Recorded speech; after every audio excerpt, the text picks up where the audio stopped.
"She's back, sir," Noah informs me. I relax knowing my little ace is here.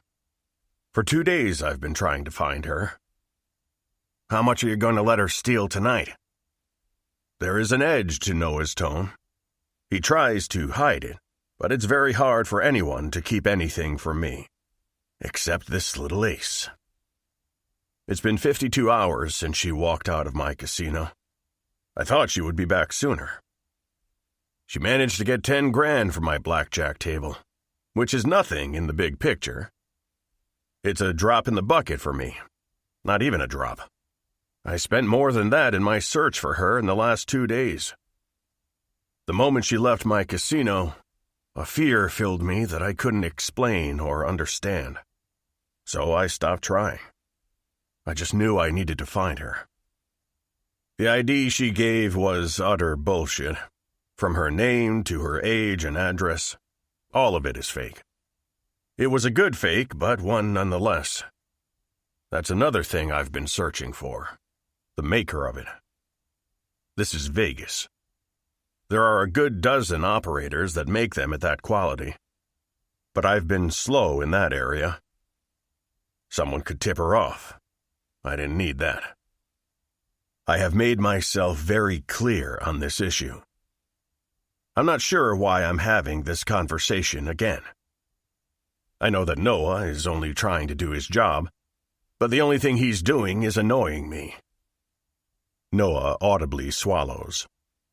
He's not used to my anger being directed toward him. "Sorry, sir." "Get Johnny on whatever table she sits down at." "And the decoys?" I nod. It's going to be hard to keep my new obsession under the radar. People are going to whisper about me letting someone come in and openly steal right on my casino floor. It's not something I would normally tolerate. Everyone in this town knows better than to steal from me. That there will be consequences. But I'm already finding this little ace makes me do things way out of character. Her consequences are just going to be far different than anyone else's. For now, I informed some of my most seasoned dealers and others I'm using as decoys that this is some sort of test for my security, that they are to play the table as if it's a real game, and not to call anything out.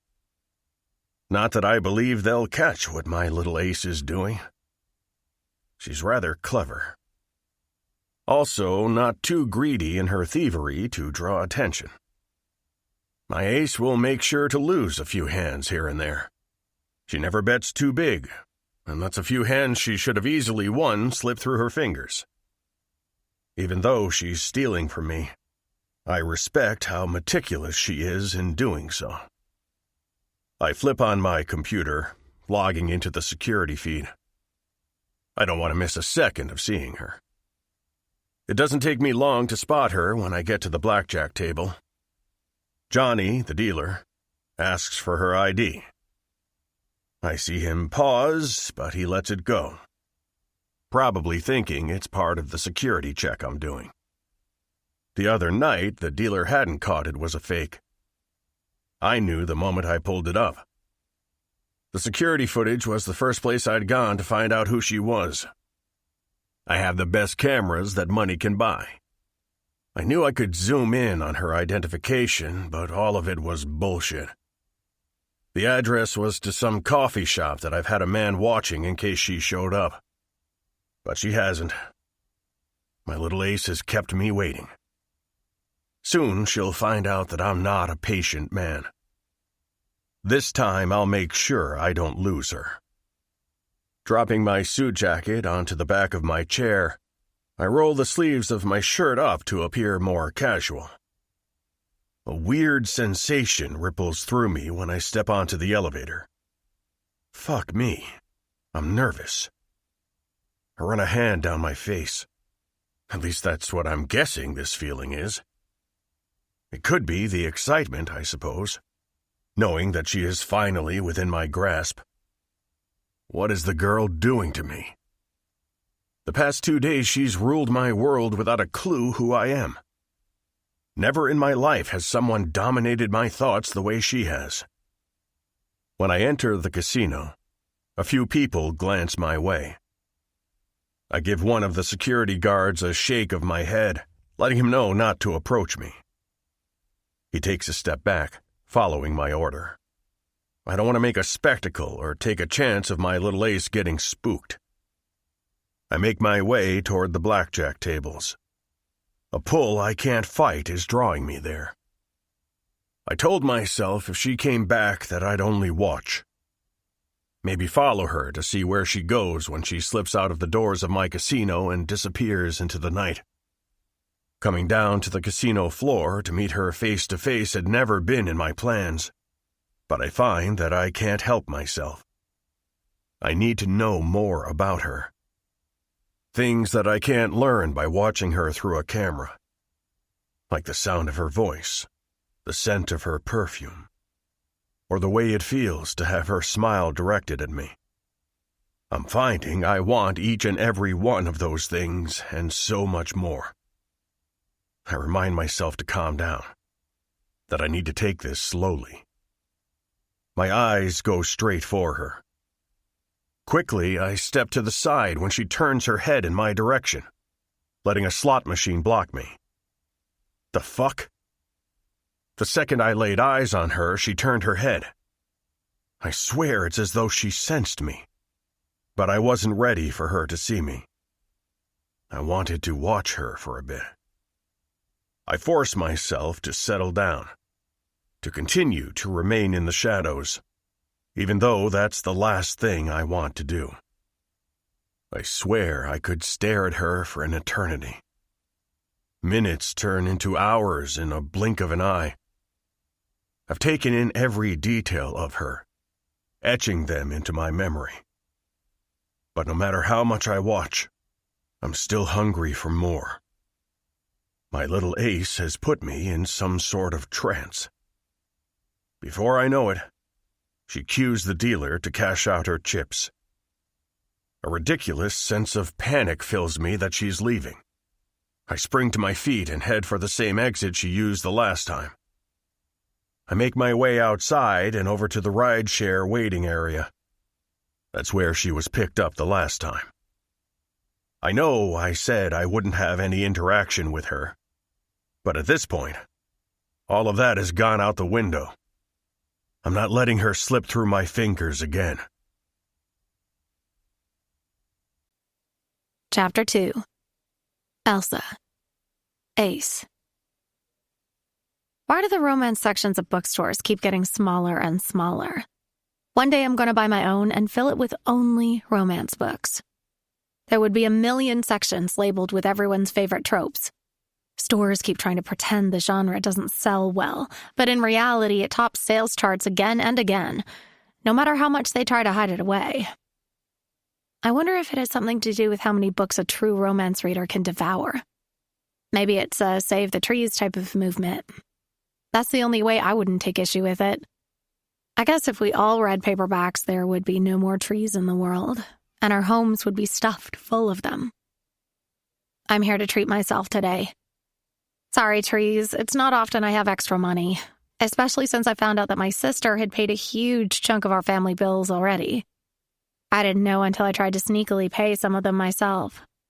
Her being my older sister, she handles the family's finances, which is weird because Dad and I are crazy good with numbers, while my sister has always been the more creative one.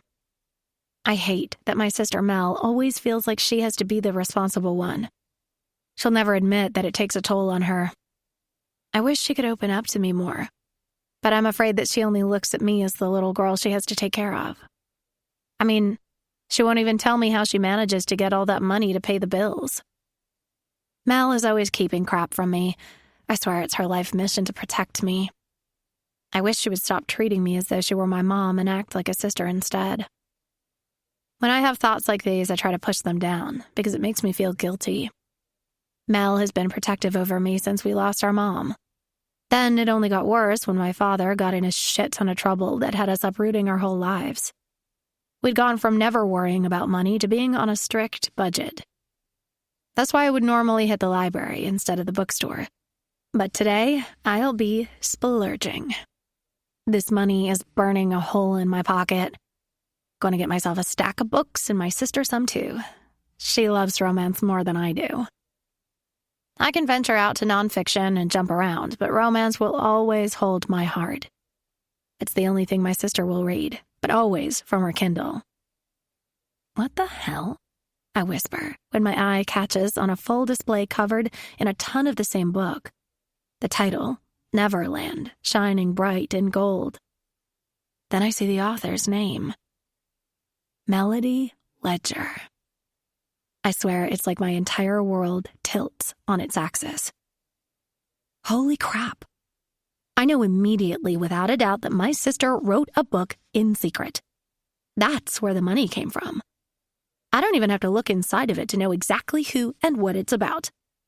I may have been young at the time, but I remember Easton Ledger, the love of my sister's life. That was until everything got ruined and we had to start a new life. But even at a young age, I knew Mel had found the love of a lifetime. It's so telling that she used his last name. Equal parts happiness and sadness fill me at the same time. Don't get me wrong, I'm ecstatic that my sister followed her dream and wrote her story.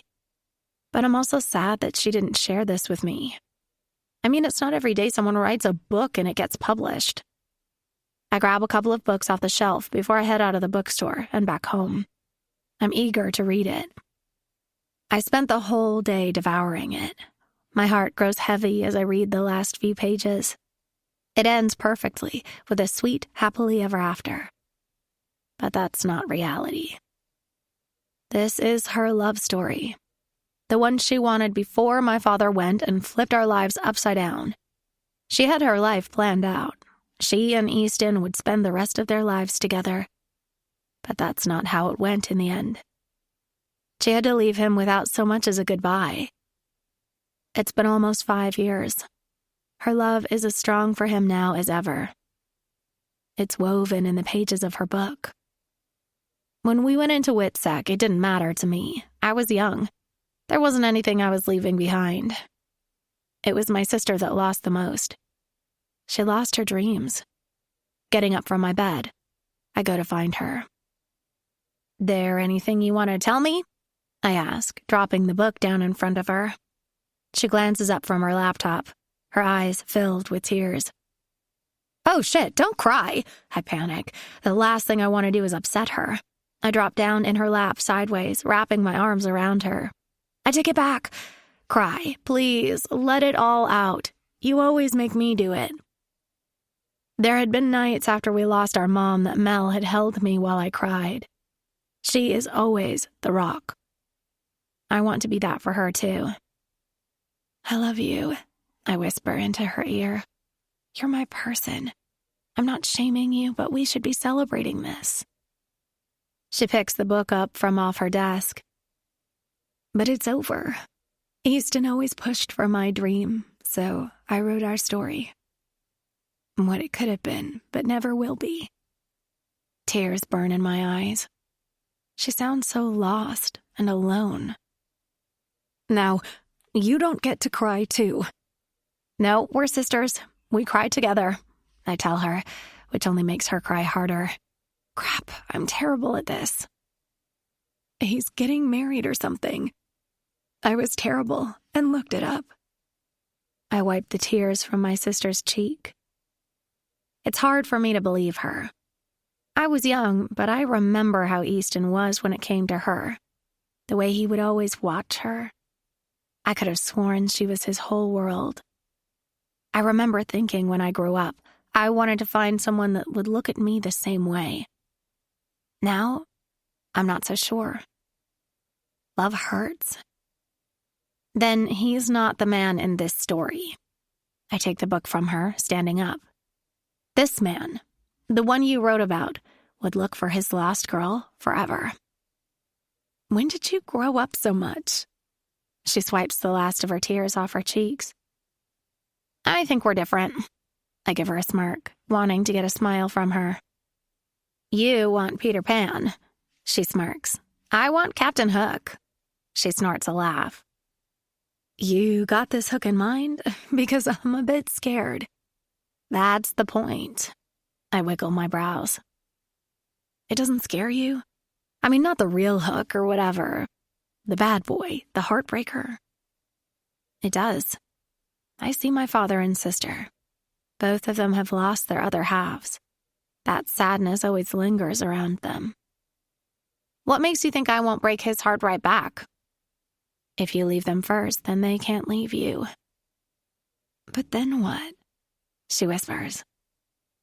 I think with some, you have to show them what they're missing without you.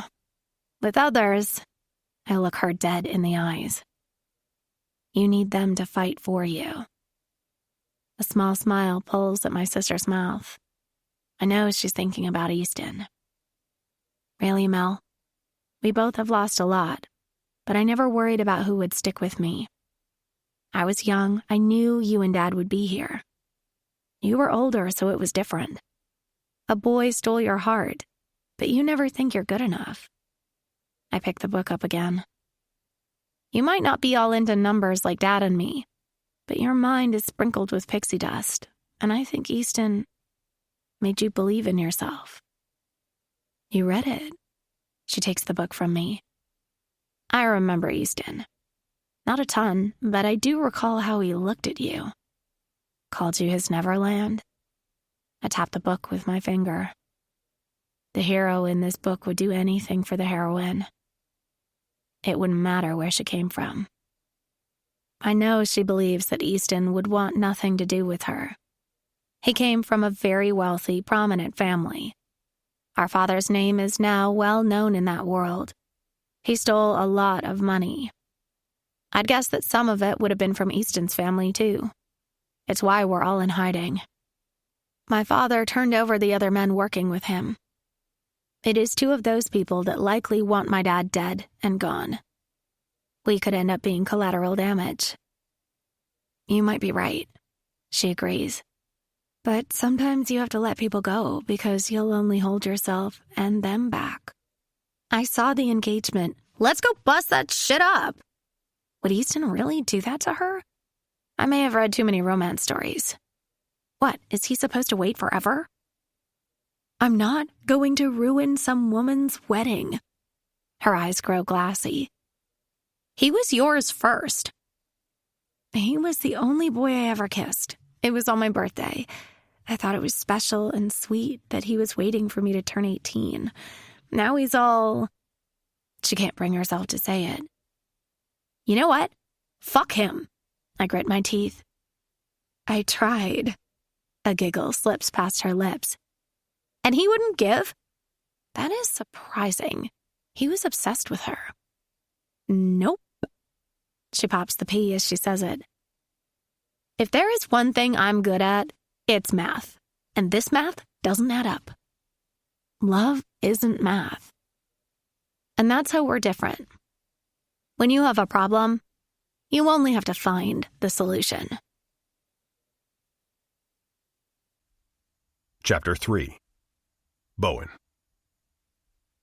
She is full of all kinds of surprises. I knew there was something different about my girl. I just had no idea my curvy little bombshell could also look like the adorable girl next door. When she stepped out of her home, I had to do a double take. She'd been in a pair of jeans that molded to her ass. It was paired with a white shirt that had a grumpy-looking cat on it. Her straight hair was full of curls, and black, round-framed glasses sat perched on her nose. Her curls were piled on top of her head in a clip. Every so often, she'd have to brush a few back that fell into her face as she walked with her head down, trying to read, and almost tripping more than a few times. I thought she was stunning before, but this innocent look has taken my obsession with her to new heights. I'll never be able to get the image of her walking out of that door out of my mind. I'm already picturing this sweet angel on her knees in front of me, with my cock in her mouth, while I brush those curls out of her face so I can see her eyes. I reach down and adjust my erection in my pants, pushing those thoughts of her to the back of my mind. I have to focus. I followed her home the other night. Once I got my hands on her address, I knew I could find out more about her. I left someone to keep watch while I went back home for the night. It might have been overkill, but I don't give a shit. I feel this overwhelming need to protect her. I already made the mistake of letting her out of my sight once. I wouldn't make it again. She's endgame for me. She just doesn't know it yet. I came back the next morning after a restless night and waited. The pull to her is indescribable. Thankfully, I didn't have to wait long until she left the house. I followed her as she got on the bus. She landed at a bookstore before she once again bolted back home in a hurry. That's the last I saw of her. She hasn't left the house again, but I'm sure it's only a matter of time. When my phone starts to ring, I quickly answer it like an eager schoolboy. What is this wisp of a girl doing to me? No one would ever recognize the man I've become over the last week. What do you have for me? It's all too clean, Noah responds. I got the basics when we ran her address. She lives with her father and older sister. The dad works for some tech company, and the sister doesn't have any job at the moment. Interesting that neither of the girls work. Well, not a typical job anyway. Because Ace has a job, being a little thief. It can be one of the hardest jobs out there. The risks are hardly ever worth it. Which makes me wonder why she would do it. I can't wrap my mind around it. Fake clean? That's what I'm thinking. Interesting. My little Ace seems to have many layers to her. And I plan on peeling back each and every one of them until I know her inside and out. The tech company the father works for is bullshit. I had one of our guys try to take a peek for himself, and his computer was locked down tight. Said that type of security had the FBI written all over it. You think that's all it is? He works deep for the FBI? Computers or some shit? I'm not sure. I can tell Noah is irritated. He has been since Ace became an obsession for me. He doesn't like all the unknown. I'm sure it's not helping that he too can sense something is off here. Send what you have over. I want to look at it for myself. All right, we'll keep digging. I want to know the second you have anything. Got it? I end the call before I pull up my emails. It might be a long shot, but I grab the photos of Ace's sister and father to send off to an old friend. He might be able to find information for me. Vane Bartow always has a few tricks up his sleeve, but I'll owe him a favor. It's worth it. Bartow's favors run on the cleaner side of things. Still illegal, but not bloody. He's got his fingers all over the government. I shuffle through the files on my phone, reading every detail. It is clean. Even a bit too cookie-cutter. I pull the picture of the father up again. He's familiar, but I can't place him. The beard isn't helping. Her cell phone history has nothing. She only talks and texts with her sister and father. They really all keep to themselves. There has to be a reason. Movement catches my eye at the front door. Ace comes strolling out in a dress too fucking tiny for my liking. Showing off all those delectable curves of hers. Ones my hands itch to grab onto. I grip the steering wheel as I watch her. She comes to the end of her driveway and waits. A few seconds later, a car pulls up with a lighted sign. She slips into the back of a lift. I smile when it heads in the direction of my casino. I'll be more in control there. I fire a text off to Noah, letting him know we're coming in and to be ready for her to take a table. Watching her run one of my black tables is one of the sexiest things I've ever seen. Normally, it has me seeing red, but not with her. I could watch her for hours. Hell, I have. The footage I have on her, I've played on a loop like a fucking psycho. But that's not saying much. I've never been the most rational. You can't be when you came up the way I did, and have come this far in life. I let her slip out of the lift before I exit my car, tossing the key to one of the valets. The kid pauses when he sees the car I got out of. I was trying to blend in and not stand out while I was parked on her street. I didn't want my little ace catching on to me yet. But that's ending now. Keeping her at an arm's length to watch and learn about her is over. As much as I love watching her, I need more. I need to touch her. To see how soft her skin really is. To know what she smells like. Bury my hands into her curls, tits, and cunt. I'll know what every part of her smells and tastes like. She'll be mine in every way. I stalk her into the casino. She eyes up the tables, trying to pick one. For as good as she is at counting cards, reading people isn't her strong suit. Her choices in tables aren't the best. But that doesn't matter. I always move people in and out around her, controlling the world around her to fit how I want it. Not only because I can be an obsessive, controlling asshole, but because in that control, it offers her protection. That, above all else, is my biggest obsession. She takes one of the tables toward the end, where the dealer just pulled out a new sleeve of fresh decks. Walter is the one dealing the cards. He's older and might seem easy to pull one over on, but he's one of my most experienced and longest-standing dealers. She might not be good at reading people, but I am. I set the bait, and she took it. Hook, line, and sinker. Now, she's all mine. Chapter 4. Elsa. Ace. Hi, I say to the dealer as I slip into the seat to the far right. I push my bills across the table to get some chips. A couple sits on the other side of the table. It's early, so the casino isn't crazy busy yet. I prefer a packed casino. People can get lost in the shuffle. The drunker people become, the louder they are with their cheers, pulling attention to them instead of me. But I have to admit that I get a different type of thrill from this environment. It makes it harder to pull off what I do, and more rewarding in a weird way. "Evening," the older man says. His name tag reads, Walter.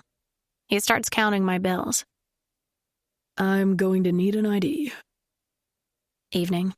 I give him a smile while handing it over. He gives it a quick glance before handing it back. I slip it into my purse. The eyes of the man with the woman, who I'm guessing to be in her late 20s, drop to my cleavage. Men are the worst. The woman with him is beautiful, but that's not enough for him. I hate wearing these dresses, but a distraction is a distraction, even for the people at the table with you. They can often be worse than security, getting pissy with how you're playing your cards. I've learned that looking a certain way helps in those matters. Typically, the tables run 4 men to 1 female. They don't give me a hard time if I'm all dolled up and pretend to be ditzy. I've even asked for their help at times, especially when I know I've got a shit hand and it doesn't matter what I do with it. "How would you like them?" "Green and black, please." He pulls my chips out. "Drink?" a cocktail server asks. "Vodka cranberry," I tell her, having no real intention of drinking. I need to keep a clear mind at all times in order to pull this off. One little slip-up is all it would take, and I'd be in a crap load of trouble. "Are we ready?" the dealer asks. I push my chips out. Counting cards isn't hard. The strategy is laid out with numbers to add and subtract for each card that hits the table. What is hard is for people to keep up. You can know how to do it, but it has to be mastered to do it without even thinking. The numbers playing on their own in your mind without so much of a real thought. That part comes easily, and it's pretty much on autopilot for me. It's all the other factors that I have to be aware of. I glance to my left as someone slides into the chair next to me. The darkest blue eyes I've ever seen in my life lock with mine. I'm entranced by them. Goosebumps break out along my skin. My reaction to this man is out of the ordinary for me. It's also something I can't afford to be having at the moment. I force myself to look away from his handsome face.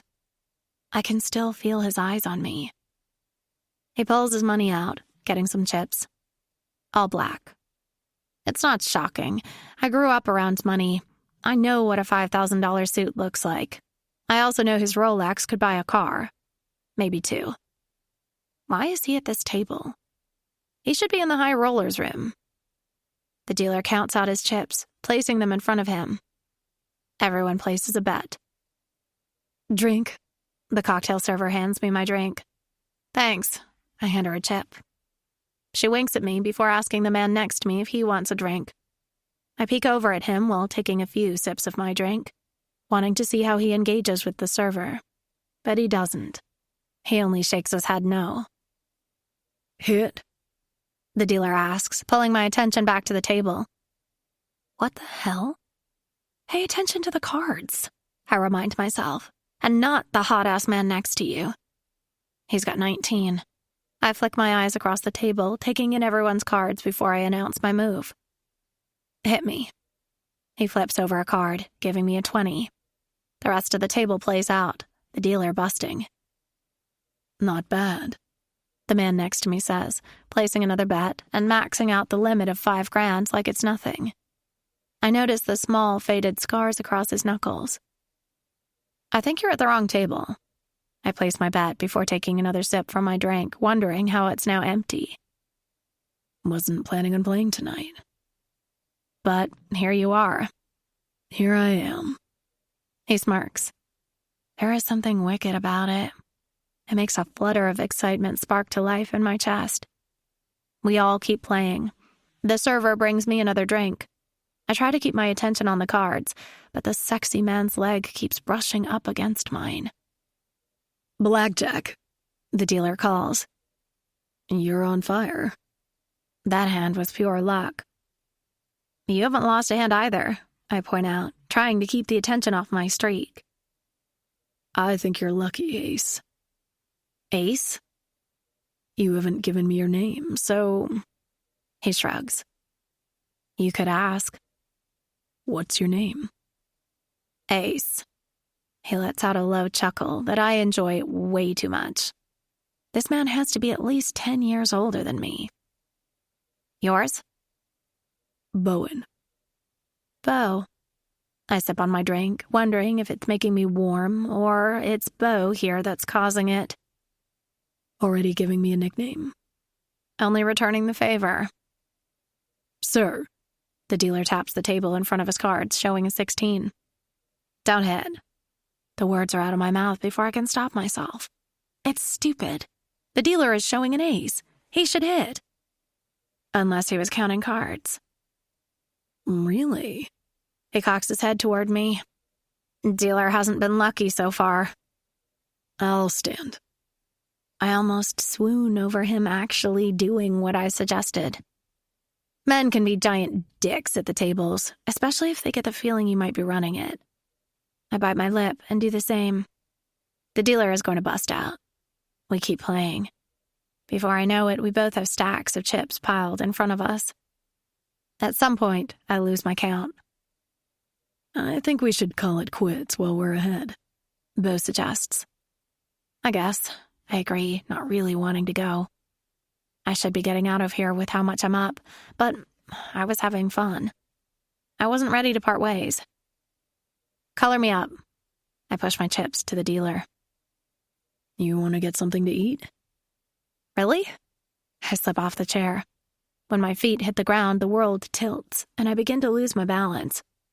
Beau's arm wraps around my waist, steadying me. I think we could both use some food. I nod in agreement, my body melting into his side. This is definitely something I hadn't counted on tonight. Hopefully, Lady Luck continues to be on my side. Chapter 5. Bowen. The only thing I want to eat is her. Unfortunately, that isn't on the menu in any of my restaurants.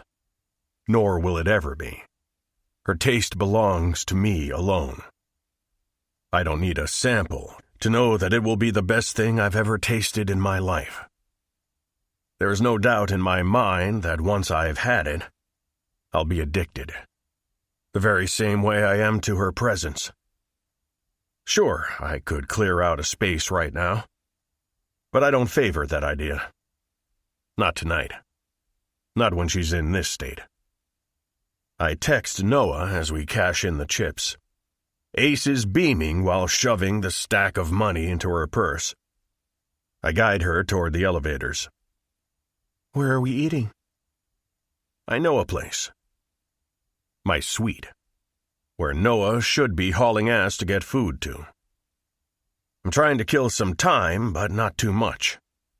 A lot of people are starting to take notice of me with my little ace. At the table, my security was spread out and could cut people off. It's not that easy when you're cutting across the casino floor. Like a rooftop restaurant? She drops her head back, staring up at the ceiling. That's a lot of crown molding. A bark of laughter hits me. She drops her head back down, smiling at me. You have a good laugh. Thanks, gorgeous. The elevator opens. I guide her in, my hand staying on her hip. She's so damn soft. It takes all my control not to grip her tighter, but I don't want to spook her. I've gotten further than I thought I would tonight. The drinks helped. I don't think she meant to drink as much as she did. She's let her guard down with me, and I plan on using it to my advantage to get to spend time with her. In 50 Shades of Grey, he fingered her in the elevator. Ace whispers even though we're alone in the small space. Is that an invitation? I'm not surprised often, but she is the exception to the rule. She might get all dolled up and put on a dress too tiny for my liking in public, but there is still a shyness to her. I could see it each time I brushed my leg against hers under the table. Oh! Her eyes widen, her cheeks turning a rosy pink. I want to kiss them. The fuck? When have I ever wanted to kiss a woman's cheek? This isn't junior high. I was just gonna ask how. Don't they all have cameras? I'd make sure no one saw. I grip her chin, dragging her attention back to me and not looking for said cameras. I don't share. I want to be crystal clear with her. She's mine. She just doesn't know it yet. So does that mean there'll be no taking food off your plate? I bark a laugh. She keeps making me do that. Wait. You're talking about women. No. I shake my head as I lean down, my hand still holding her chin so she can't escape me. Not that she's trying. I meant you. Oh. Her eyes flutter as I clear the few inches between our mouths. I groan the second our lips meet, the taste of her consuming me. Ace melts into me. Her fingers dig into my shirt. I nip her bottom lip, making her lips part for me. Like the greedy bastard I am, I slip my tongue into her mouth, needing more of her. Wanting every single morsel that she'll give me. tart cranberry mixed with a sweetness I know is all her fills me. I slip my hand down to rest on the bare skin of her throat, still keeping a firm hold on her so she can't run from me again. The thought alone has my hold tightening. I can feel her pulse racing there. Bo. She whimpers my name. I lift my head to stare down at her. Her lips are fuller now from our kissing. You kissed me. She touches her lips. I did. I want to tell her that I'll be doing a lot more than that in the future. But I hold back, not wanting to scare her away. Well, she licks her lips. Who said you could do that? I did. It was my first. Fuck me. I'm already painfully hard. Her mouth is sending any remaining blood I have to make me even harder. Blue balls is a real fucking thing, I'm quickly finding out. This woman is doing something to me that I didn't think was possible, awakening all sorts of feelings inside of me. Come on, gorgeous. I want to get some food for you. I lead her off the elevator and straight into my suite. This isn't a restaurant. It's not. I keep a place here. I guide her toward the table. I see Noah with 2 staff members laying out everything. Like you always have it? Her nose scrunches, and I know she's not a fan of this. I quickly realize the implications that could mean in her mind. I keep a place close for my work. And what is it that you do? Ace keeps herself tucked into me. I don't think she's noticed there are people across the room from us. Take people's money. She snorts a laugh. Me too. I won't tell if you don't. Your secrets are safe with me, Ace. I promise her. My Ace doesn't know that she'll never be safe from me. Chapter 6. Elsa. Ace. My head is pounding, and I know if I open my eyes that it's only going to get worse. That's what I get for having a few drinks. I know better, but my eyes fly open as the memory of Bo comes rushing back to me. An arm is wrapped around me, holding me in place. Oh my God, did I sleep with him? The last thing I remember was eating. Wait. I was eating, but sitting in his lap while he fed me. Then the rest goes fuzzy. All I can recall is that kiss in the elevator and the few at the table. I'd given those out myself. I'd been all over him. You're thinking too much. Bo kisses my neck. I feel him playing with one of my curls. What's wrong with thinking? You like your women dumb? I don't have women. Just one-night stands? I'm barely able to make the small jab before I find myself pinned under him. This isn't a one-night stand. I can feel his hard cock pressing against my panties. Are you naked? All I can see is his bare chest. Not that I'm complaining. It's a nice sight. A tempting one, too. My hands itch to touch him, but I control myself.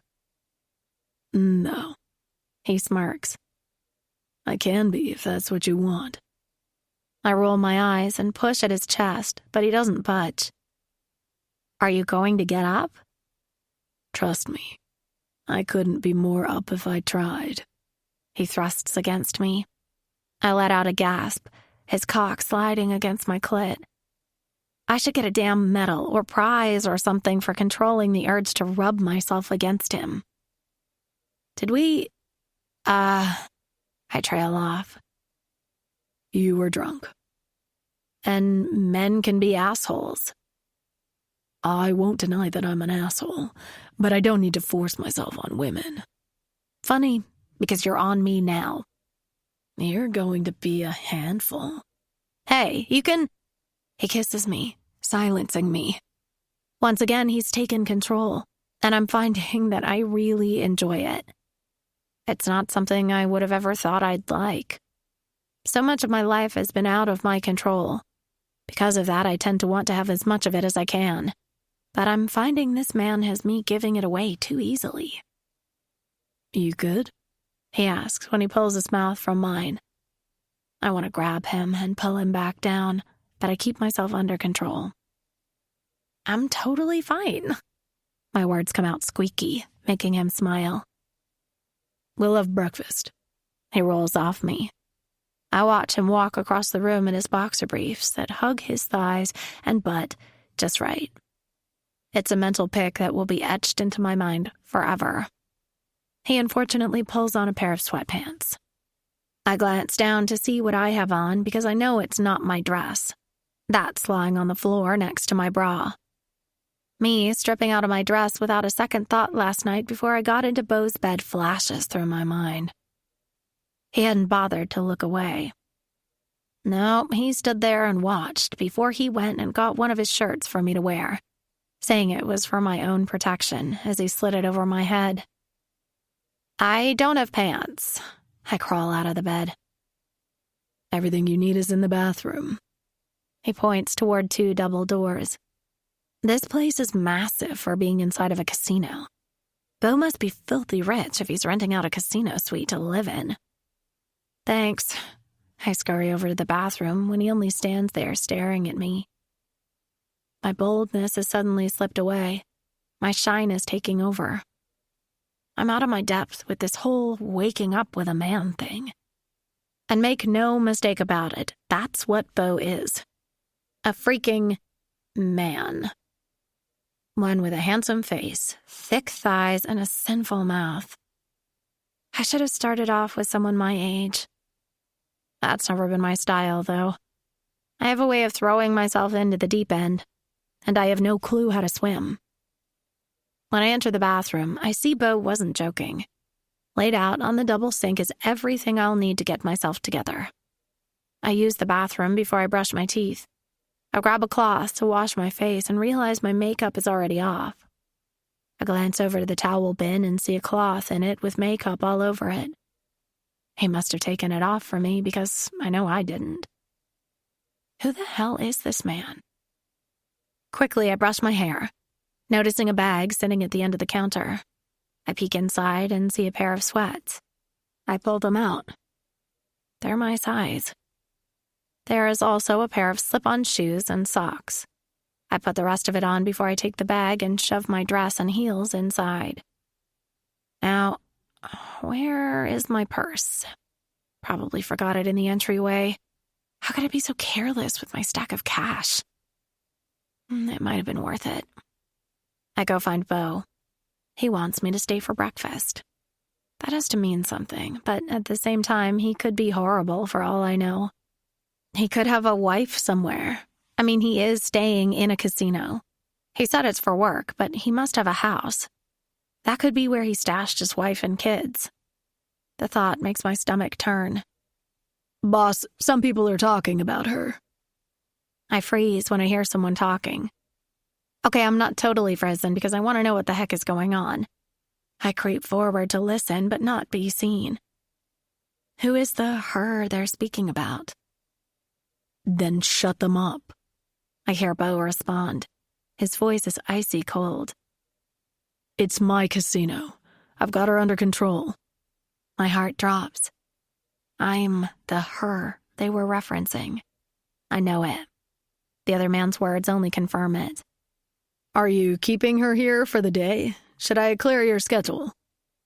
"Don't worry about where I'm keeping her." "Sorry, sir. Is there anything else you need?" "Not for now." I stay where I am until I hear the elevator open and close. I wait a few seconds before I walk out of the hallway. "Have you seen my purse?" I ask, keeping my voice level. "Oh." I spot it before he can respond. I grab it off the chair, opening it. "Sid." He pulls out a chair. The table is loaded with food. "Give me a second. Need to check in with my sister. She might be freaking out." I pull out my phone and see that I do have a text from her from an hour ago, asking if I left early this morning because she didn't see me. I respond with a quick yes to her. She tells me she's grabbing coffee at our normal spot to try and get some writing in. Mel must be really twisted up about what she read about Easton if she didn't notice I hadn't come home last night. Shit. I fake panic. I forgot I promised to meet my sister this morning. I'm sorry. This all looks great, but she'll murder me if I don't show. I'm sure she'll understand. You don't know my sister. She can be a mama bear. I really am sorry. Thanks for everything. I motion to the clothes. All right. He comes over to me. His hand sinks into my hair to tilt my head back to claim a kiss. The second his mouth touches mine, I forget that I should be running. That is until he lifts his lips from mine, and I meet his dark, intense gaze. I have to go. I try to step back, but he doesn't release his hold on me. Bo? Until later. He lets go. I have to fight not to run when I head toward the elevator. When I get on, I pull my phone out and Google the casino. Bo's picture comes up, as do a handful of articles about him and his dark past. I recall the scars on his knuckles I'd seen. Until later. Those had been his last words to me. But he doesn't have my number. He doesn't even have my name. I try not to freak out as I exit the casino, glancing all around to see if anyone is following me. Powerful men have a far reach. By the looks of it, Bo is every bit one of those men. So I don't grab one of the cars out front. I head for the strip, knowing I can blend in and get lost in the crowd. At least I pray I can. Mel will not be happy if we have to get a whole other identity. Chapter 7. Bowen. I knew the second the words left her lips she was lying. She was spooked.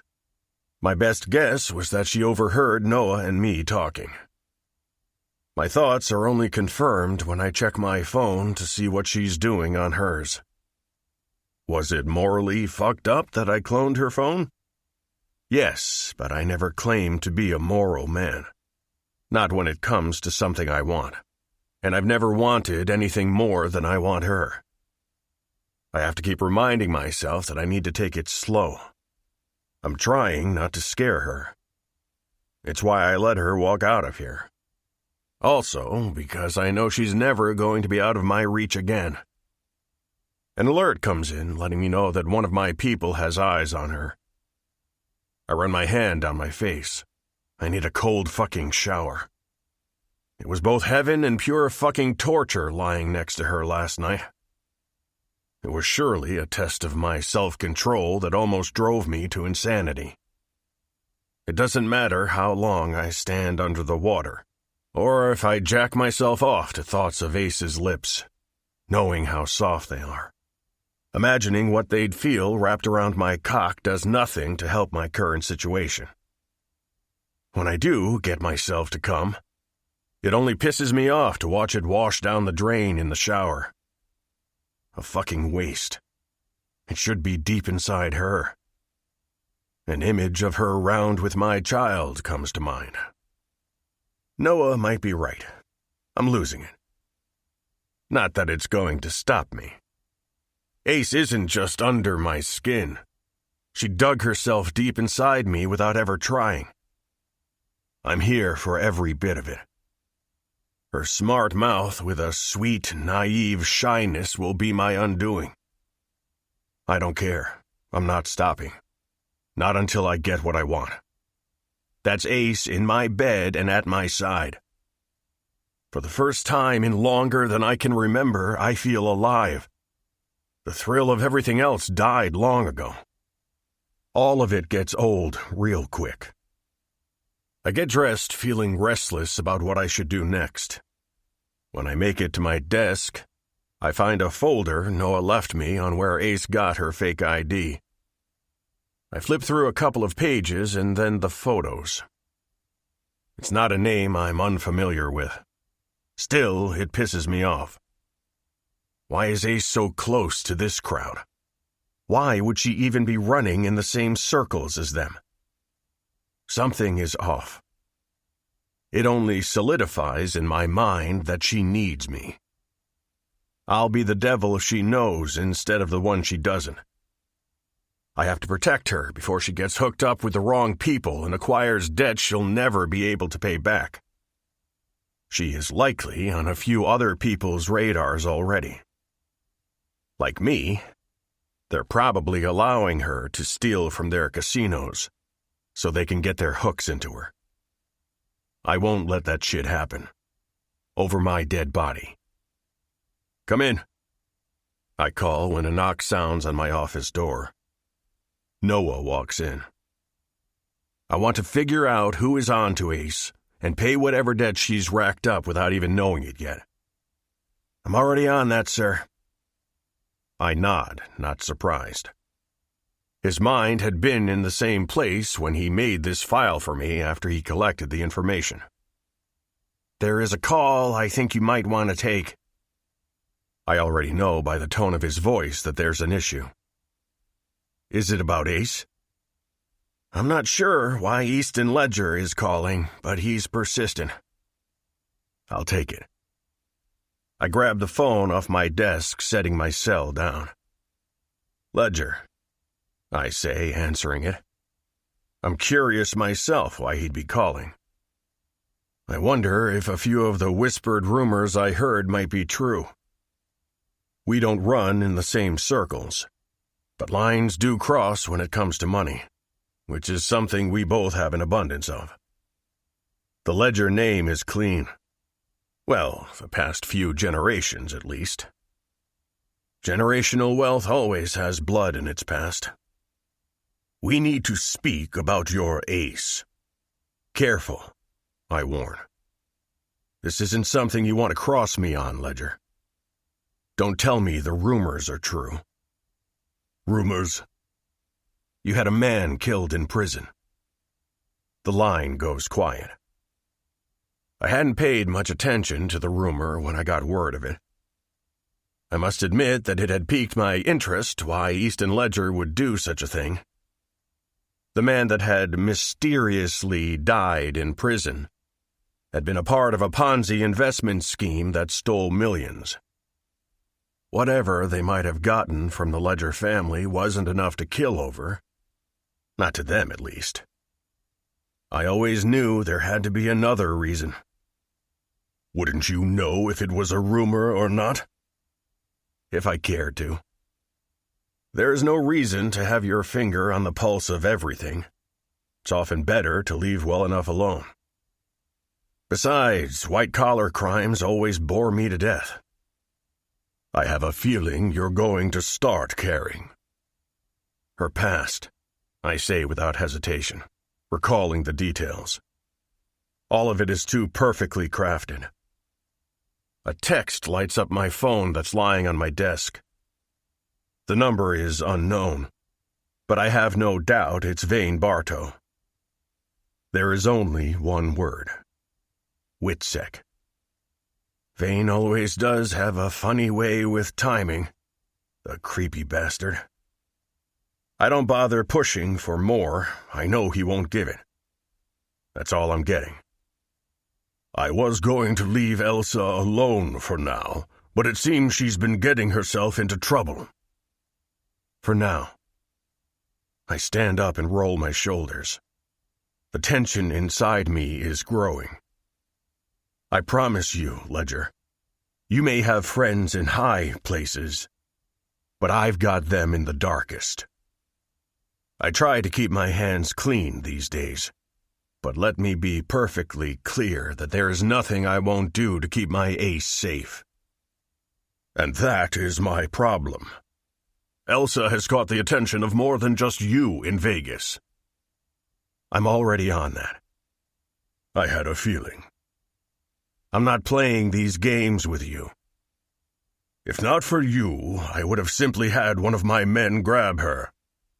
But I don't need you showing up at my doorstep. You think I'd knock on your door? No, but Elsa means something to someone that means everything to me. I search my mind, knowing he can only mean two other people. Her father or sister. It all clicks into place. Her father was the rat. I recall the court case. It had been all over the news for months, years ago. And you're in love with his daughter. I shake my head. It's taken me 5 years to find her, and I will be taking her. I was going to leave her sister and father alone for the time being, but Elsa, I've got her. Easton lets out a long breath. This isn't up for debate. Take from me, and I'll take from you. Do not threaten Melody. I smirk. Then we understand each other. We're to stay in contact. Elsa will freak out when her sister doesn't come back home today. Does this Melody know she's going on a little trip? You handle your woman and I'll handle mine. Ledger ends the call. I drop down into my seat. My little ace is full of so many fucking surprises. I knew she was going to be a handful, but for my hands only. Chapter 8. Elsa. Ace. Sweetheart? I hear my dad call before knocking on my door. I roll over and grab my phone off the nightstand. Yeah? I was going to order in. Do you want anything? No, I'm good. I call back. I yawned while sitting up. It had taken me over an hour to sneak my way back home to make sure no one was following me. I take it as a good sign that I crashed for a nap and no one showed up at my house. That has to be good. Bowen Knight. How the hell did I end up with him? Oh, that's right. He sat his ass down right next to me because I was stealing from his casino. The whole time I thought I was pulling the wool over the casino's eyes, but the joke was on me. This is not good. I have no idea what his plan was or is going forward. That in itself makes me feel very uneasy. A feeling I haven't had since my family first went into hiding. He must be one of those people that enjoy playing with their prey before they pounce. I've heard whispers of the man before. There are so many casinos in Vegas, it's hard to keep track of who owns which. I try not to stay in one for too long anyway. But it was so easy. Too easy, now that I really think about it. That should have been my first sign that it was a setup. I debate texting Reggie. I met him on the strip one night in a streak of luck. He is only 15. He'd been hustling people with card tricks. We started talking, and the next thing I knew, I was in the back of some club on a promise that he could get me a fake ID. I was skeptical, and I took a big risk going there with him, but it worked out. He'd delivered. His brother Mickey could get you anything, but he didn't give off the sweet, goofy vibes the way Reggie did. It didn't take long for me to put together Reggie didn't really need to be hustling cards on the strip. His brother has money, but it isn't about that for Reggie. He likes the thrill of hustling and does it to get out for the night. He stays at the edges of that shiftier side of Vegas, but the kid knows everything. I fire off a quick text, asking him about Knight. Reggie. Stay away from his casino. It's a little late for that. It would have been good to know last week. Reggie. My brother was asking about you yesterday. Me. Why didn't you tell me yesterday? Shit. I do not want to go see his brother. I met him twice, when I asked about getting the ID and when I picked it up. He made me uneasy both times. Reggie. Was going to wait to see if he asked again. Me. Good call. But now you are asking me about Knight, so... Are your brother and Knight connected? This is Vegas. Knight is connected to everyone if he wants to be. I crawl out of bed and peek out the window. The sun is now long gone, Nothing stands out. But I bet if Knight had someone watching me, they'd be pros. Knowing I can't sit around all night, I drag myself to the bathroom to get myself all dolled up. This is the worst part of counting cards. Well, besides the thought of getting caught and ending up in a back room being tortured. I should quit. I started doing this to help us earn money. Mel now has that under control. I just have no clue what else I could do. Mel is always chirping in my ear about college. Thank God she never saw the scholarships I got offered after I'd taken my SATs. She would have put me on a plane to one of the universities. That path just never felt like it was the one I was supposed to take. So I kept the scholarships hidden. I take a quick shower before I pop my contacts in to do my hair and makeup. It takes almost an hour to get ready. I'm not the best at makeup, so it takes me way longer than it should. I call for a ride as I get dressed. Not wanting my sister or dad to see me, I slide open my window and slip out. Mel will give me an interrogation if she sees me dressed up. The clothes might be a pain in the ass, but when I put them on, I do feel like I change into someone else. I'm no longer the dorky girl who sits in the back of the classroom to go unnoticed. I can be whoever I want. It makes me feel powerful and in control of my own life for once. "Where to?" the driver asks when I slip into the back of the car. "Old Vegas. It's best I stay off the strip tonight." I send a text to my sister letting her know I'll be out for the night. She's been quiet, but Mel tends to get lost in her work, not realizing a week has gone by. I know she's under a deadline. "Reggie. You not gonna tell me what's up?" I don't want to lie to the kid, but I also don't want anyone knowing the trouble I may have stepped into. "Reggie. Where are you at tonight?" I stare at the text. It's not a question Reggie has ever asked me before. Me. Laying low. "Right here is good," I tell the driver. Over the next couple of hours, I slip in and out of the small casinos, trying to find a good stop to settle in. But everything feels wrong tonight. I'm not sure if I'm being paranoid or not, but the sensation of eyes watching me never leaves. No matter how much I get lost in the crowd and dip into one spot after another, I can't shake it. Thinking I'm being ridiculous, I decide to hit Lady Luck. It's been a while since I was there, and it sits on the end of Fremont Street. My eyes run over the empty seats at the blackjack tables looking for one that would suit me. Reggie. "Someone has been asking about your ID." Me. "Who is someone?" "I don't know. That's why my brother wants to see you." "You know everything but not this?" "There's been more than one person." The hell? My phone starts vibrating in my hand as a call comes through. The number is unavailable. I clear it and turn off my phone. My heart starts to pound when I see two men in all black suits headed right toward me. I recognize them. They work here. I glance around the casino floor. They can't take me in public. Can they? I turn to go the other way, trying to make it for the exit that would lead me back out on Fremont Street. "Hey!" I hear one shout as my body collides into someone else's. An arm wraps around me, stopping me from falling backwards. "You turned off your phone, Ace." My stomach tightens as the familiar, rich smell of Beau invades my system. I drop my head back to stare up at the very man I was trying to avoid. "It's not safe to turn your phone off. Don't do it again." There is a warning to his tone. "Understood?" I simply nod my head, because what else am I going to do? Chapter 9. Bowen. Ace's eyes are wide with fear. I don't like it, not one fucking bit. I rather enjoy her sarcastic, smart mouth. "Mr. Knight," one of the two men in suits says, "let us handle the girl and we'll let Mr. Anderson know you're here."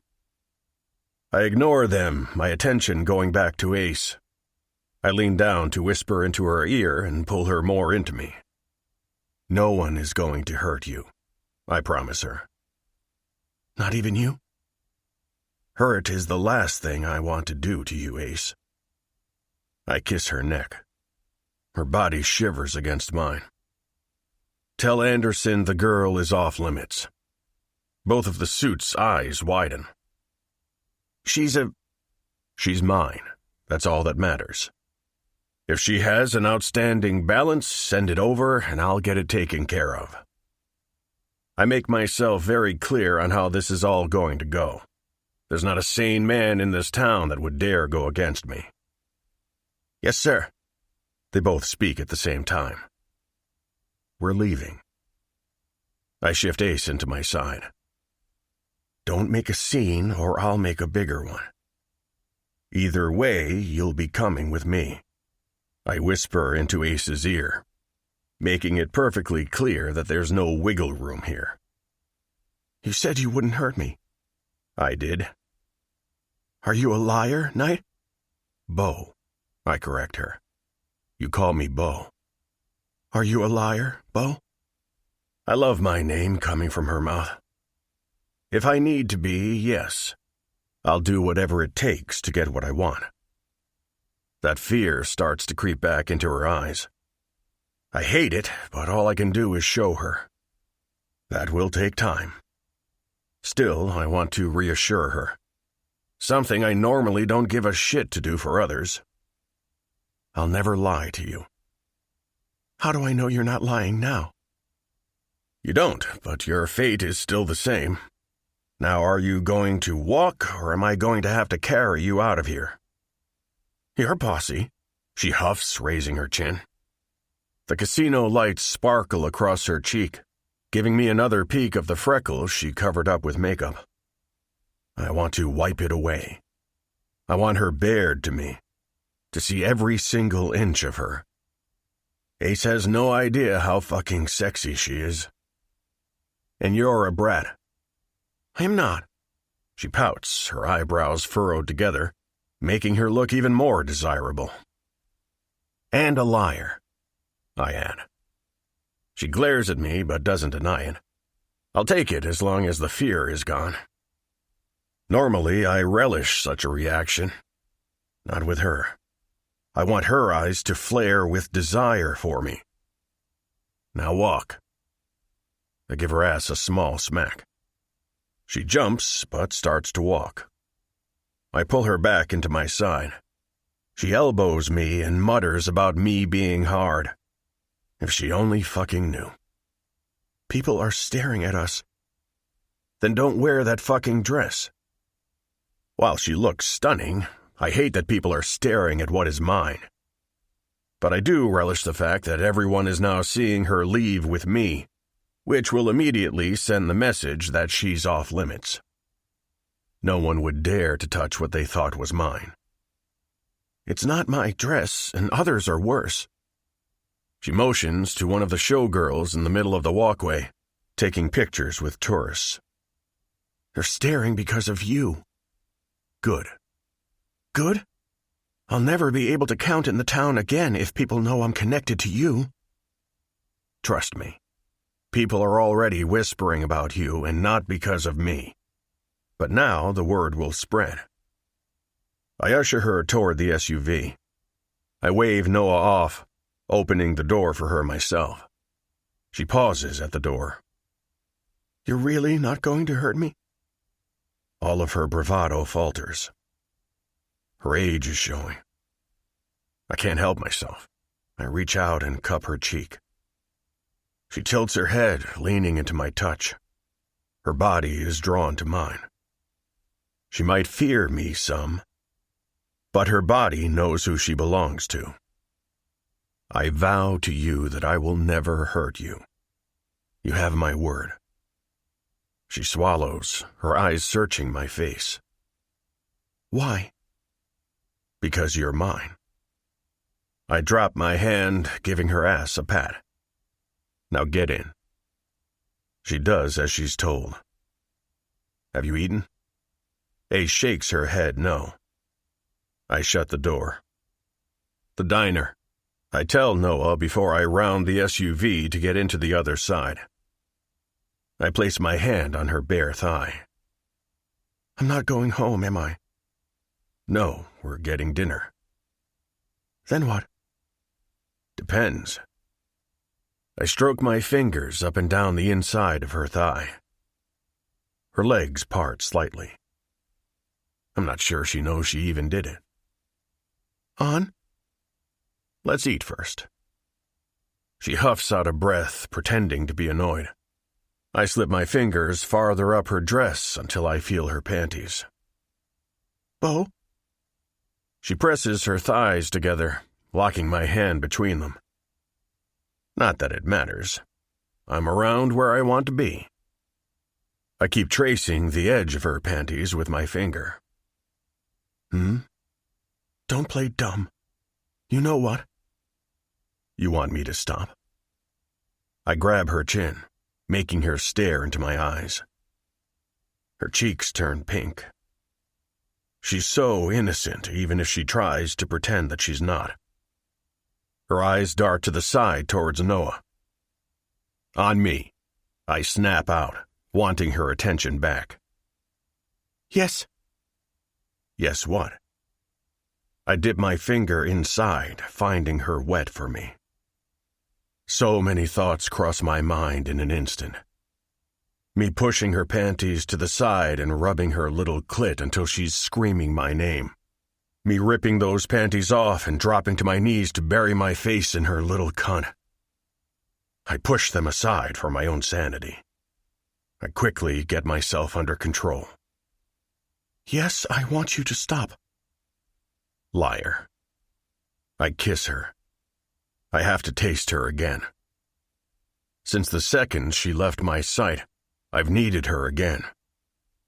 I've grown more restless with each new piece of information I learned about her. Then I felt fear. It's not something I've felt since I was a kid. I had to get to her before anyone else did. Make sure she was safe. It's not a soft kiss. I claim her mouth hard. A small gasp leaves her. Her hands go to my chest. She doesn't push me away. She digs her fingers into me. Still holding her chin, it gives me full control of her. I pull down, making her lips part for me. I deepen the kiss, my tongue stroking hers.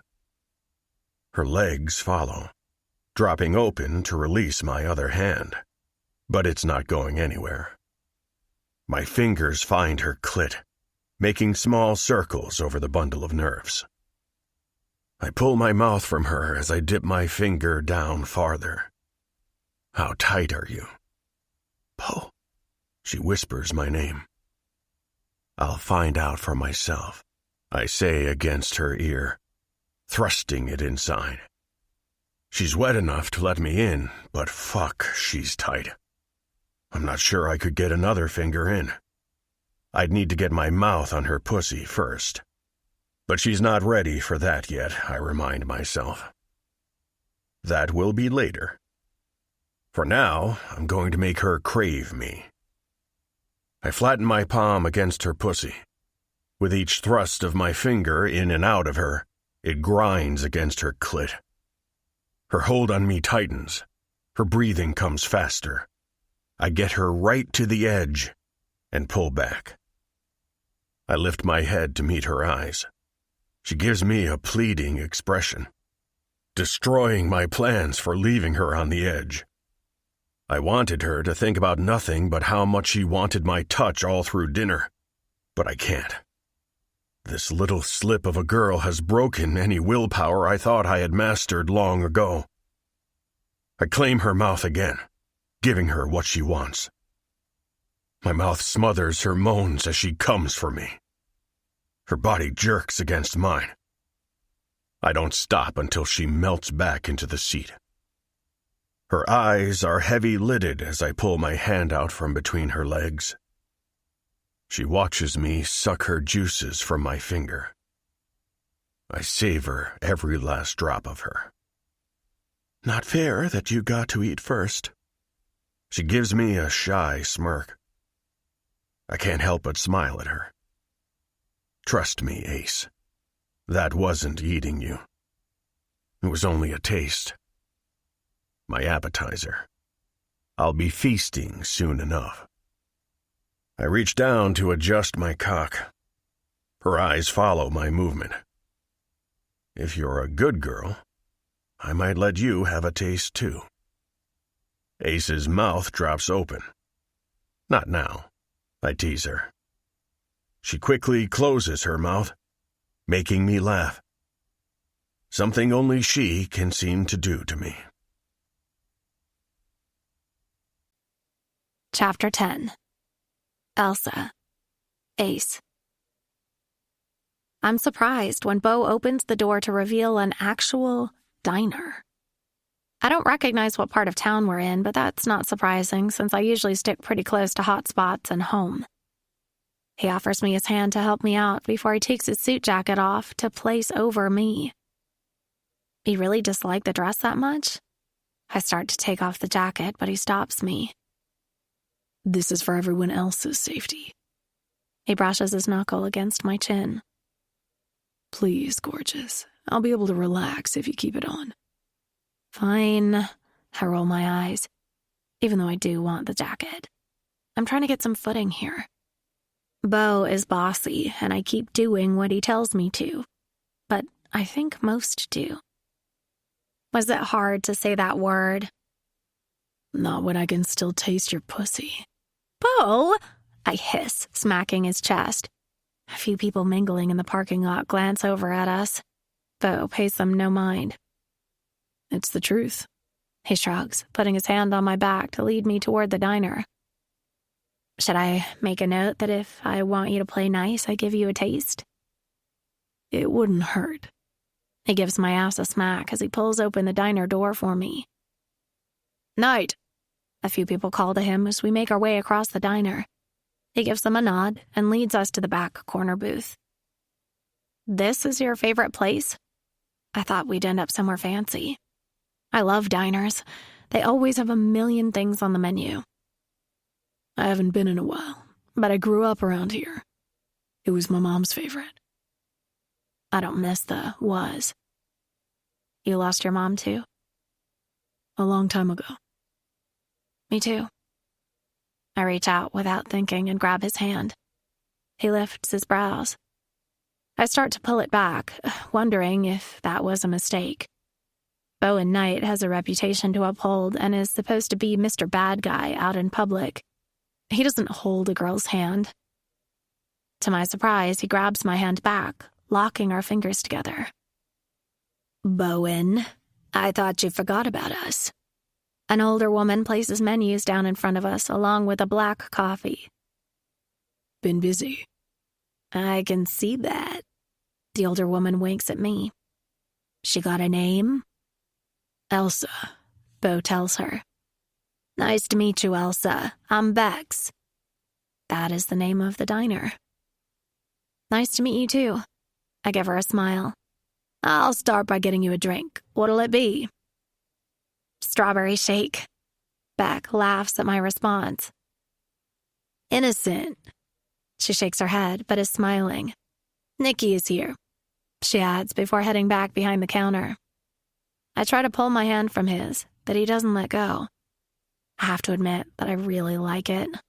It makes me feel safe. I need my hands to look at the menu.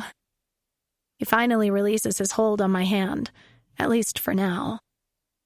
I don't think there is getting away from Beau unless he allows it. I'm not sure how to handle that. Hell, I'm not sure how to handle him. The man is a powerful force. I grab the menu and scan over it. I peek up from it when I hear the sound of heels on the bare floor. A woman in a tight 50s-style waitress uniform walks toward us. She's all done up to match the theme of the restaurant. The dress fits tight to her body with a few buttons popped at the top to give a view of her ample breasts. Everything is a production in Vegas. I bet she makes a killing in tips. Her bright red lipstick is a stunning contrast to her blue eyes. Why is she working in a diner? I catch sight of her name tag. To no shock, it's the Nikki Bex had mentioned earlier. She narrows her eyes on me.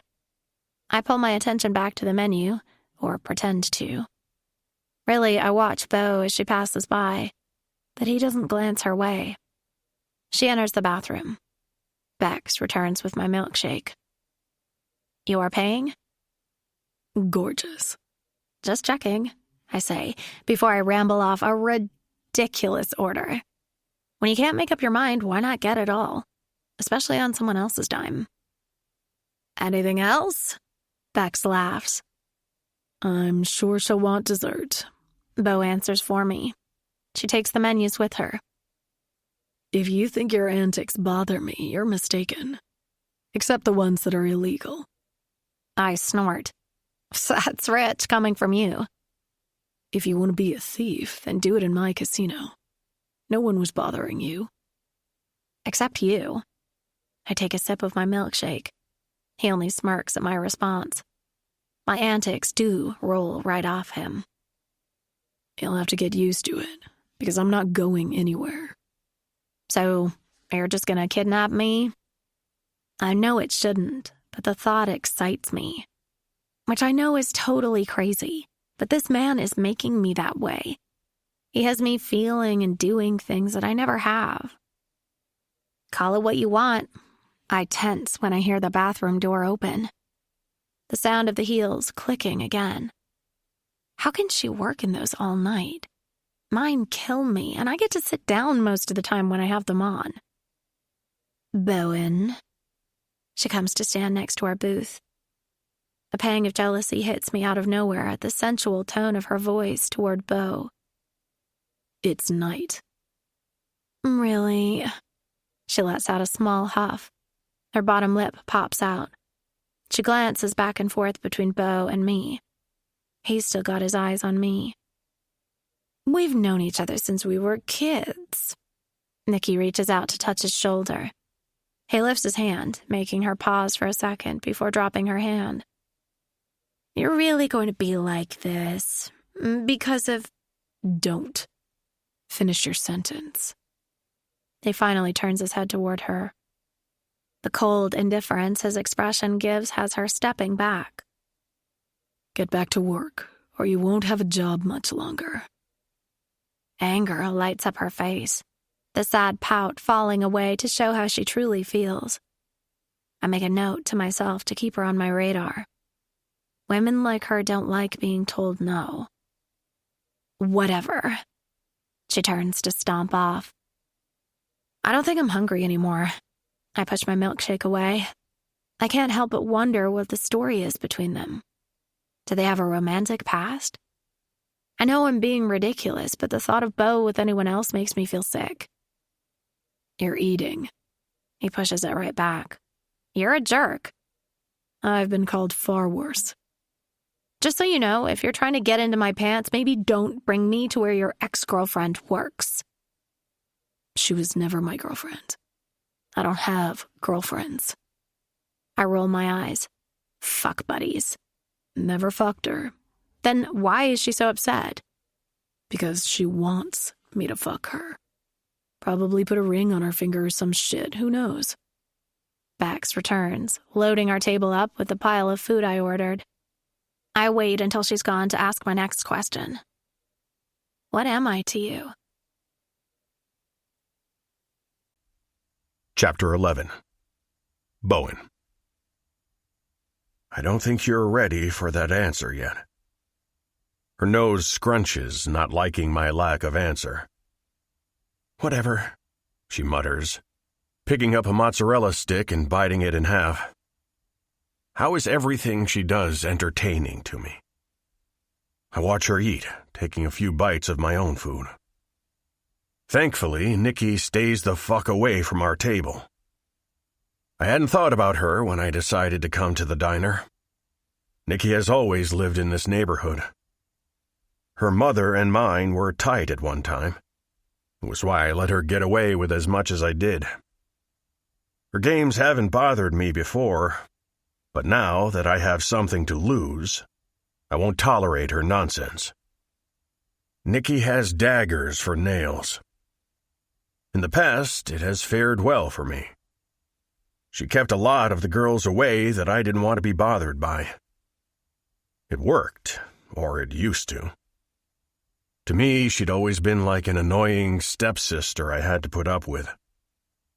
Hopefully, she got the message. Soon, everyone else will get it too. I'm sure word is already spreading like wildfire. I want to go home after this, Ace says. Her mood has changed. It's strange how easily I can read her already. As sappy as it sounds, I feel connected to her. If someone would have told me I would be thinking that about a woman a month ago, I would have laughed in their face. You're not going home. Not to yours, at least. I'm not sleeping with you. You'll be in my bed tonight. That's not up for discussion. You know what? Screw you. She tosses her napkin down on the table and gets up. I stand, blocking her path. I let her walk out on me once, but that won't ever happen again. People are watching. No, they're not. They know better. She didn't know better, she hisses, showing her hand. She's jealous. I told you, she means nothing. This is really coming to bite me in the ass. I'll have to handle it if I ever want to come back here again. And I'm sure next week I'll mean nothing. She pushes at my chest. I'd smile if she wasn't so pissed off.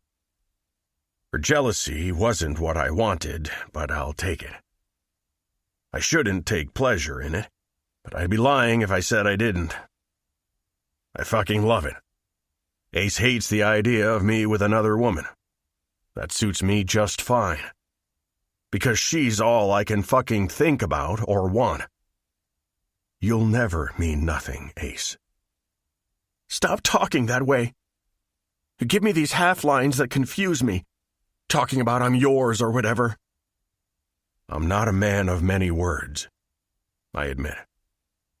I don't typically need them. But you're not typical, are you, Ace? Her cheeks start to turn pink. That's kind of sweet of you to say. It's the truth. You're different to me. Why? I don't know. I'm drawn to you, and I'm not going to question it. When you want something, you take it before someone else tries to. It's how I've gotten to where I am today. A boy from the streets that would steal food to feed myself and my mom after my shit of a father left. It served me well. I don't think I've ever openly shared that part of my life with any other human being. Her teeth sink into her bottom lip, and I know she's thinking over what I said. She is either going to make me do this the hard way or the easy way. If I was a better man, I'd let her go. But I'm not.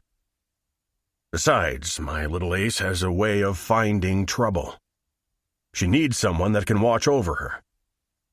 I'll keep her safe. That's how I justify it in my head. It's fair. Not that I ever play fair, but with her I find I want to. There are some things I'll never be able to let her do, but I can find ways to offset that. Fine, I'll go with you. I start to respond, but she puts her hand over my mouth. Don't be an asshole and say I was going to either way. I smile against her palm. That was what I was going to say. She slowly drops her hand. I pull out my wallet and toss some hundreds on the table. We're already finishing each other's sentences. We might as well be an old married couple. You're the only old one here. If you want to call me Daddy, have at it. I grab her hand. Wait, what kind of kinks are you into? The people in the diner try to pretend they aren't watching this little show play out, stealing a last look as I lead Ace back out the diner. My kink is you. I open the SUV door for her. She ducks her head to hide her smile from me as she slips into the back seat. Ace can pretend to be annoyed with me all she wants. If that's what makes her feel better, I'll let her have it. I don't want her hiding anything from me. But time will change that. She'll see, even without my words. In fact, I'm going to prove to her how serious I'm taking all of this. Taking her. Chapter 12. Ace. Beau doesn't leave any space between us when he slips into the other side of the SUV. I peek over at him, not sure what to think. I know I shouldn't be so eager to go with him, but I can't help that I'm drawn to the man. It shouldn't be such a surprise. My sister always leaned more toward the clean-cut men when we read romance books. I had a taste for the bad ones, and not because I wanted to change them. Their stories were always much more interesting. Finding out how they became the man they were and why they were drawn to one woman more than others. Beau doesn't know why he's drawn to me. I'm not sure what to make of that. I suppose he doesn't know me, but could that mean it's something else? Something no one is even sure is real until they experience it. The rest of the world doubting love at first sight, or soulmates. Two people meant to come together by fate. A pull that brought them together. The idea is magical, but I never thought it was truly real. You're thinking more now than when you count cards, Beau says. Counting cards is easy. I tilt my head to peek over at him. Reading people and understanding them is more complicated. I can't count cards. I know how it's done, but you have to be quick. It's more than being quick. You either have it or you don't. Your mind doesn't have to count the numbers. It knows the answer the second you see the card. But you can read people. A talent I wish I could master. Better than most, he agrees, not trying to deny it. With the life I lead, it's a skill set that has gotten me far. Gives you an edge. You're not so easy to read. His words surprised me for some reason. I thought he was actually doing a good job reading me. Is that why you have this little obsession with me? It's far from little, Ace. He gives me that killer smirk of his. The one that makes my body ache and want a repeat of our last ride. What happens when you figure me out? I might be able to get some sleep. I slip back into my seat, not loving his answer. His hand comes to my thigh. Not because I'll grow bored. You keep me on my toes, Ace. I've been chasing your ass all over town. That might never change. I smirk back at him. Maybe so, but I can make sure that you're mine. I stare into his eyes for a long moment, realizing how serious he is about this. He doesn't need to play any games. I'm sure he could bed almost any woman in Vegas. Why chase me if it didn't mean something? We're here, boss, the driver informs us. I take Beau's hand when I slip out of the SUV. He keeps my hand fastened in his as we walk into the front of his casino. Don't you have a secret back entrance or something? I ask when I notice people turn to watch us. There is no missing this man and his presence. I do, but this needs to be done. He slides his fingers between mine. How did you not draw so much attention that day when you sat down at the table with me? I control everything that happens inside my casino. I'm really never going to be able to count cards in this town again. I huff. There is no way this isn't getting around. The deeper we make our way into the casino, the more people turn to stare. You can count cards here anytime you want. What's the point of that? Might as well just give me the money. If you wish. I almost misstep, but Beau makes sure I don't stumble. His arm wraps around to snag me and pull me close. Damn, I thought I was getting better in heels. Thanks. I lick my lips. My body pressed up against his feels so right. I melt into him. For catching you, or giving you money. I'm not a... Don't finish that sentence, Ace. A dark expression of warning takes over his face. I'm not scared of you. I smile up at him. I should be, but for some reason, I'm not. It's the truth. Good. He leans down, pressing his mouth to mine. I part my lips, wanting to taste him again. It's all the opening Beau needs. He deepens the kiss. I sink my fingers into the front of his shirt, lifting up on my tiptoes. But as I do, he pulls back suddenly. Don't stop, I breathe out. Not here. His words break me from the spell I'd fallen under. The sounds of the casino come rushing in around me. Heat rushes to my face. If people weren't staring before, I'm sure they are now. We're only kissing. Why is everyone so dang nosy about you? I say under my breath. I don't drag women across my casino floor. Hell, I don't think I've ever touched one. Really? I'm shocked by his words. Never in a million years would I have guessed that. Told you, Ace. You're different. He snags my hand again and leads me towards the same bank of elevators we used the other day. Has everyone arrived? Beau asks the man standing next to the elevator.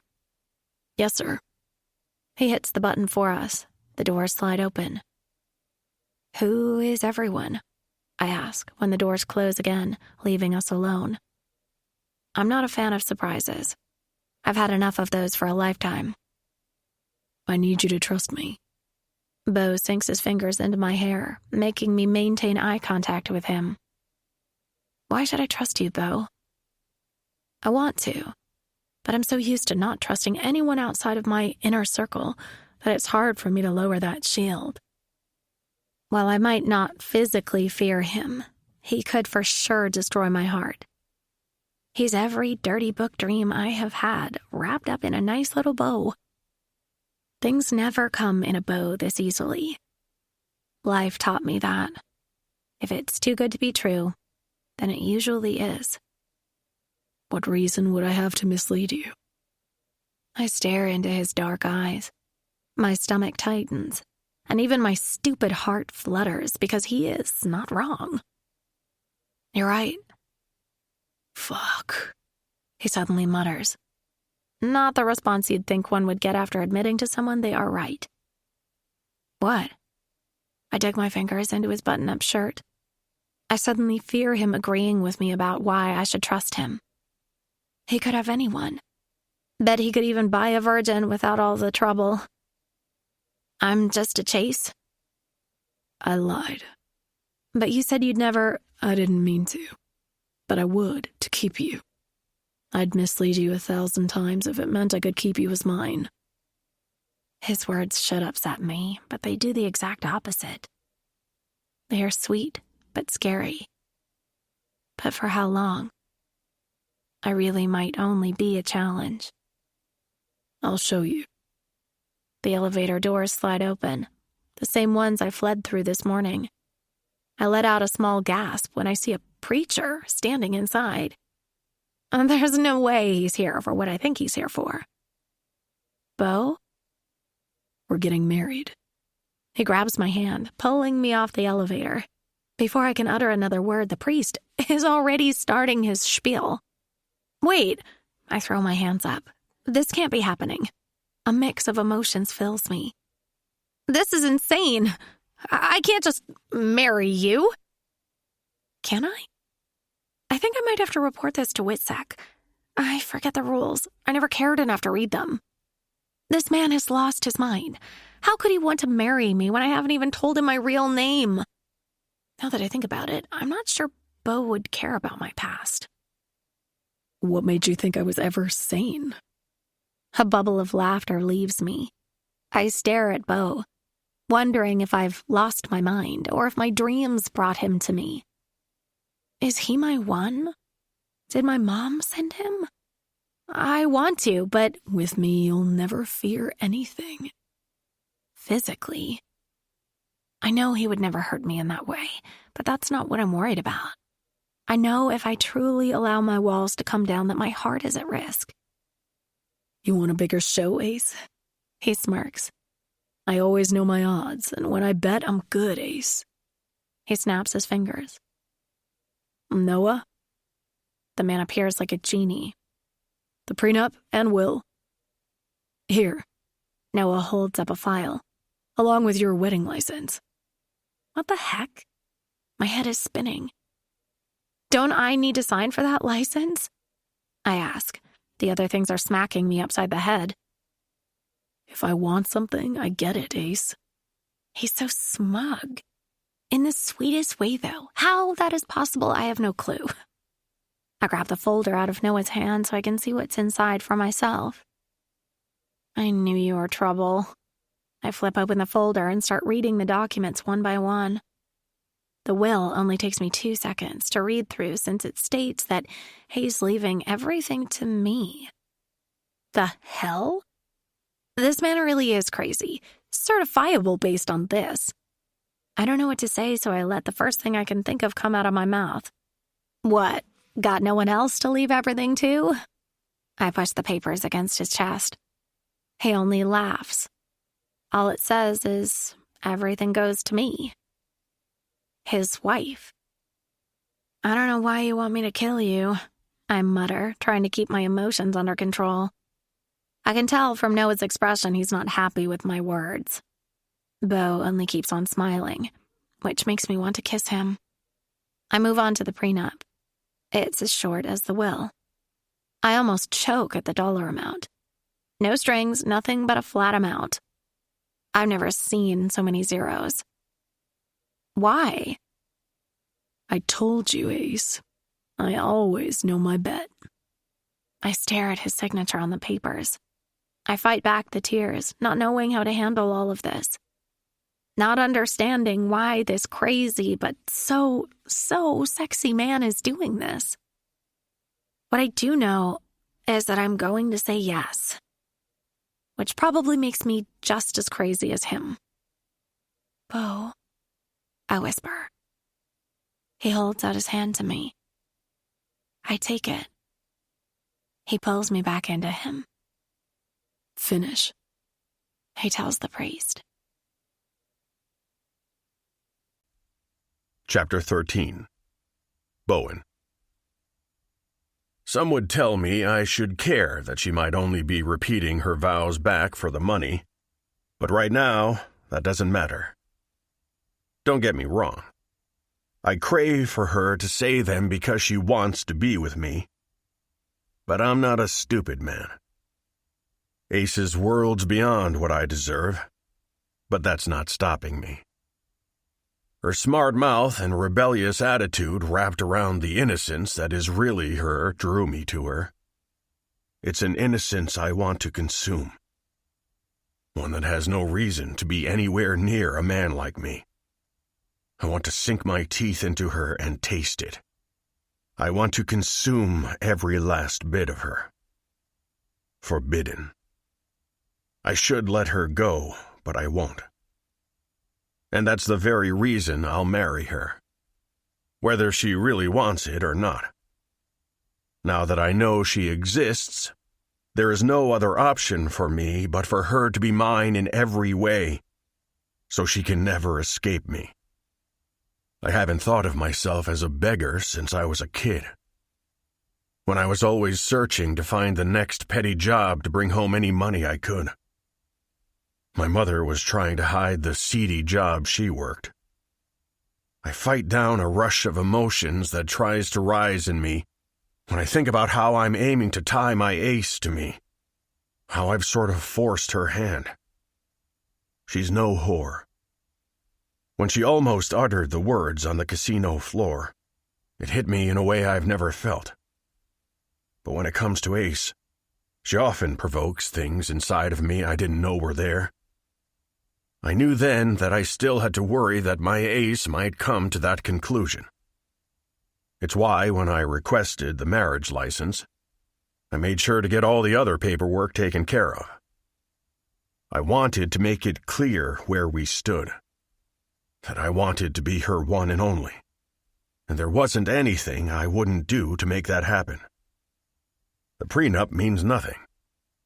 It will never be used. Just like I got the marriage license, in this city I can make anything happen. Believe me, I get it. All of this sounds fucking insane. Including me. That's what most people would say anyway. I couldn't disagree more. This is the most clear I've ever been about anything in my life. I know exactly what I'm doing. I always do. I only want to make her feel safe. If I'm honest with myself, it's also to pull her under. The more I can pull her closer, the less likely she'll be to run from me. My ace might have a streak of rebellion in her, but it's for a cause. It's also her trying to find herself. I want that for her, but selfishly, I want it to include me. Being my wife will allow her to explore who she is without the worries of the outside world. I want to be the villain in her life that saves her. I'll never be a hero. I know that. My hands are covered with blood, and things I never want her to know about. But I believe she could clean them. I do. The second those two words leave her lips, I claim them. Nothing beats the rush that hits me. Not when I had my first kill. Not when I made my first million or bought my first casino. No, this is a rush unlike any other. The feeling is indescribable. Euphoric doesn't even come close to describing it. She could take all I had, and it would be worth every fucking penny. There would be no regrets. I know at this moment there isn't anything I wouldn't do for her. That I would descend to the depths of hell if it meant I could have another taste. She clings to me. Her lush body fits perfectly against mine. Her nails are digging into me. I can even feel them through my clothes. My cock begs me to take her to the ground and make her mine. To leave my mark on her so that everyone knows she belongs to only me. So many thoughts race through my mind. This woman has my mind all over the place. Part of me thinks I should go sweet and slow with my little virgin. But that's not Ace. It's in her mind that we barely know each other, but she couldn't be more wrong. I know her. She and I were meant for one another. I just have to prove it to her. Like she said, I'm good at reading people. And I pay attention to every fucking breath she takes. I grip her ass, picking her up. Get the fuck out. I order everyone as I carry my wife through my home to the bedroom. That thought alone has my cock dripping with need for her. I take a deep breath, trying to get myself under control. I won't take her like a savage animal for her first time.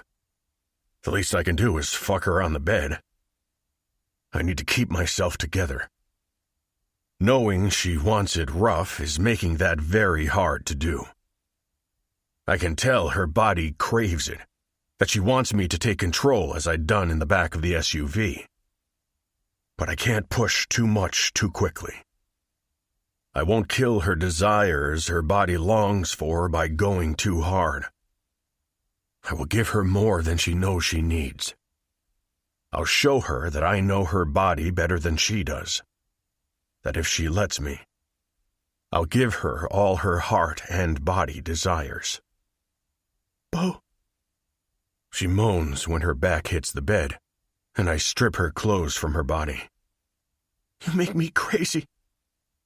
Hearing her moan my name is enough to bring me to my knees and give in to what she wants. Do you want more? I stand on the side of the bed, unbuttoning my shirt. How have I known her only for such a small time? When it feels like I've been waiting an eternity for this moment. Do you really want an early death, husband? Her words are like a sledgehammer, nailing me. Her smart mouth arousing me more, but her words causing me to think about someone coming after me for her. She can kill me, but she'll never have another. I try to give her some softness, but she toys with it. She can play all her games. When it comes to her, I'll win every time. I warned her I'll play dirty for her. Dirtier than I ever have, and not give a shit about the fallout around us. She has no clue the power she has in her delicate fingers. Let me at least have you once before you kill me. I go for my belt next. Her eyes follow my every movement. She can throw her smart mouth at me all she wants. But I know the truth. My ace's heart is pounding. A mixture of fear and desire rippling through her. I know because I feel it inside me. But our fears are night and day. Bo. Her mouth forms a perfect O when I lose the rest of my clothes. I never knew you could feel pleasure from a gaze. But that's exactly what I feel as her eyes take me in. I can't pull my eyes away from her. Her naked body laid out, bared to me for my taking. And I'll be consuming every inch of it. When the sun rises tomorrow, I'll have tasted every part of her. Spread your legs for me, Ace. I order her. She hesitates. I won't ask twice. Don't make me spank you on our wedding night. I put one knee on the bed, wrapping my hand around my cock to try and relieve some of the ache. I should be used to it. Pain never bothered me before. Once again, she changed that. She licks her lips, but does as she's told. One day soon, those lips will be wrapped around my cock. Just because I'm doing what you said doesn't mean I might not still enjoy a spanking. I fight back a growl, not only because of her remark, but because her cunt comes into view, showing me how turned on she really is. My instincts urge me to take her, to crawl between her legs and rut into her until I'm balls deep, and there's no longer a question of who she belongs to. But I take a deep breath, pushing them down. I reluctantly pull my gaze away from her cunt and look up to see her with a wicked smile on her face. My little Ace knows exactly what she's doing to me. Tempting me. Trying to make me lose control so she can get what she wants. She'll learn that I can be a patient man when it comes to some things. Especially when it has to do with her. I grab her foot, bring my lips to her ankle, and begin to kiss my way up her curvy leg. Each of her soft moans courses through me like electrical currents as I make my way up her body. The taste of her skin on my lips is salty and sweet at the same time. I'll never get enough of her. Oh. Her body writhes on the bed when I begin nibbling at her creamy thigh. The smell of her arousal is tempting me to taste her wet cunt, but I control myself. You're supposed to take care of your wife. I can hear the frustration in her voice. She wants me to go at her pace. I smile against her skin before I bite into her thigh. Her hips lift off the bed, her body yearning for me. Be a good girl and be patient. Good things come to those who wait. I position my mouth directly in front of her glistening cunt. I lean down, rubbing my nose along her, breathing her scent into me, making her even more a part of me. Please, husband. I close my eyes at her words, allowing them to sink in, loving the way they sound. They almost break my resolve. My little temptress knows exactly which buttons to press. My tongue comes out and I take my first taste of her. My entire world tilts on its axis. Her hips once again lift off the bed, trying to get me to give her more. I pin them down. Bo! Her whispered plea has me giving her what she wants. I bury my face in her cunt, devouring every drop of her. I should stop, but I can't. Her taste is like a drug to me, luring me in. One that I'll willingly become addicted to. It's not long before she's coming. Her hands tighten in my hair as her moans echo in the room. I swallow every drop of her orgasm. When she comes down, I pull my face from her, placing one last kiss on her clit before kissing my way up her abdomen. Next time, I'll take my time and savor her. But right now, my cock demands to be inside her, to make her mine. I nestle myself between her thighs, my cock dripping with cum. I lean down to take her mouth, thanking my lucky stars that I'll have her for a lifetime, even though I don't deserve her. Bo! She breaks the kiss. Her hand reaches up to caress my face. I lean into it. I need you. And you shall have me. I push the head of my cock into her, trying to take it slow. Her warm heat envelops me.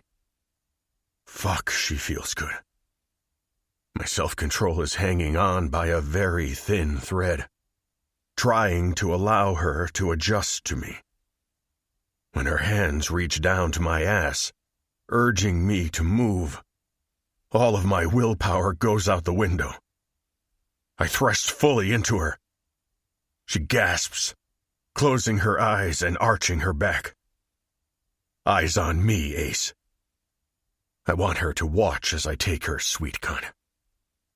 When her gaze meets mine again, I take her, thrusting my cock in and out of her. Her hips rise to match my every move. All rational thought leaves me as I give her every fucking inch of me. Over and over again, I thrust into her until I feel her cunt squeeze me and I know she's close. I'm going to come inside this tight little cunt, and you're going to take every last fucking drop. Say you want that. I slow my movements, keeping her on edge. Bo! She cries out. Tell me, wife, and I'll give you what you need.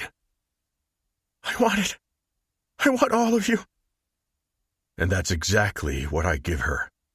Every single bit of me. Body and soul. Chapter 14. Ace. I run my fingers up Beau's bare chest. The last 2 days have been unlike any I could imagine. There is no other place I'd rather be. I'm in love. Not that either of us have spoken those words. I want to, but I can't bring myself to do it. Ace. Beau rolls over, pinning me under him. The man is always so domineering. I should hate it, but the reality is I love it as much as I love him. The way he takes full control. You're thinking too much. I huff out of breath. Don't play with me. I'll get it out of you one way or another. His sweet threat sends an excited thrill through my body. No. He grips my chin, making me stare into his eyes. Tell me. God, he's so damn good at reading me. Can be wonderful at times, but also terrible. I can't. I managed to get out. That's all right, wife. He brushes his mouth against mine. I'll get it in due time. Till then, you should know that I love you. My breath catches, making him smile. Beau? My throat grows tight. I shouldn't be shocked. He knew what I was thinking. The man is always so many steps ahead. I should have said it before, but I've been trying to show you. I bring my hands up to cup his face. My dark hero. I bet this is one of the few times those words have left his mouth. I love you too. I barely get the words out, and he's claiming my mouth in a deep kiss. His cock slips inside of me. It should be shameful how wet I am, but the man has a way with my body. He spent the last 2 days learning every inch of it. Beau takes his time, drawing out each of his thrusts, building up my orgasm until I explode. He's right behind me, groaning my name as he comes. He keeps me pinned under him, his cock still inside of me, burying his face in my neck. Say it again, wife, he orders, making me smile. I love you. I run my fingers up and down his back. I finally understand how in love my sister really was. Never have I imagined it could be like this. Sure, you read about it and fantasize, but this is truly all-consuming. Beau's phone starts to go off. He lets out an irritated growl, but rolls off me to grab it. I know he silenced it the other day for anyone but Noah, who said he would only bother him if it was something important. Beau has to be a busy man, but he hasn't left his place in these 2 days. He's taken a few calls, and a couple times when I woke up in bed alone, I went in search of him. He was in his office. I bite my lip, thinking about how he fucked me on his desk. What? He says when he answers. I fight a laugh. Beau can be so short with others. He's not that way with me. I crawl across the bed, still naked, and wrap myself around him from behind. Good. I'll be down there in 5 minutes. He places his phone back down on the nightstand. I'll be fine, I tell him before I can say anything. I place a kiss on his back. Maybe I'll go home, and Beau twists around, making me fall back onto the bed, pinning me to it. You are home. To grab some things. I'll go with you when I get back. It's really, please. Bet you never use that word. Only with you. Only do a lot of things with you. He leans down to kiss me. I'll try to be quick, but you'll wait for me. Okay, I agree. He gives me another kiss before he's dressed and out the door. I pull myself from the bed, grabbing my robe. Beau has already gotten me a bunch of stuff. A pile of boxes showed up yesterday. I haven't really gone through them because I haven't needed clothes, but I can tell he spared no expense. What I need is a Kindle or some books. I'll have to watch TV. I head toward the living area to find the remote. Flipping on the TV has my whole world tilting on its axis. I stare at a picture of my dad, sister, and me on the screen as the reporter speaks of my father's crimes.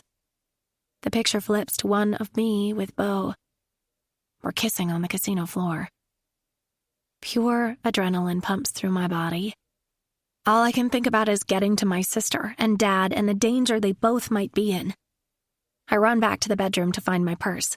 Then I remember Beau had taken my phone the first night, thinking I still might try and get away from him. Shit. I don't even know how to reach him. They're going to move us, then I'll never see him again. How does history always rewrite itself? My sister had to go through this. I don't know if I can do it. Beau could keep me safe. I make my way into his office.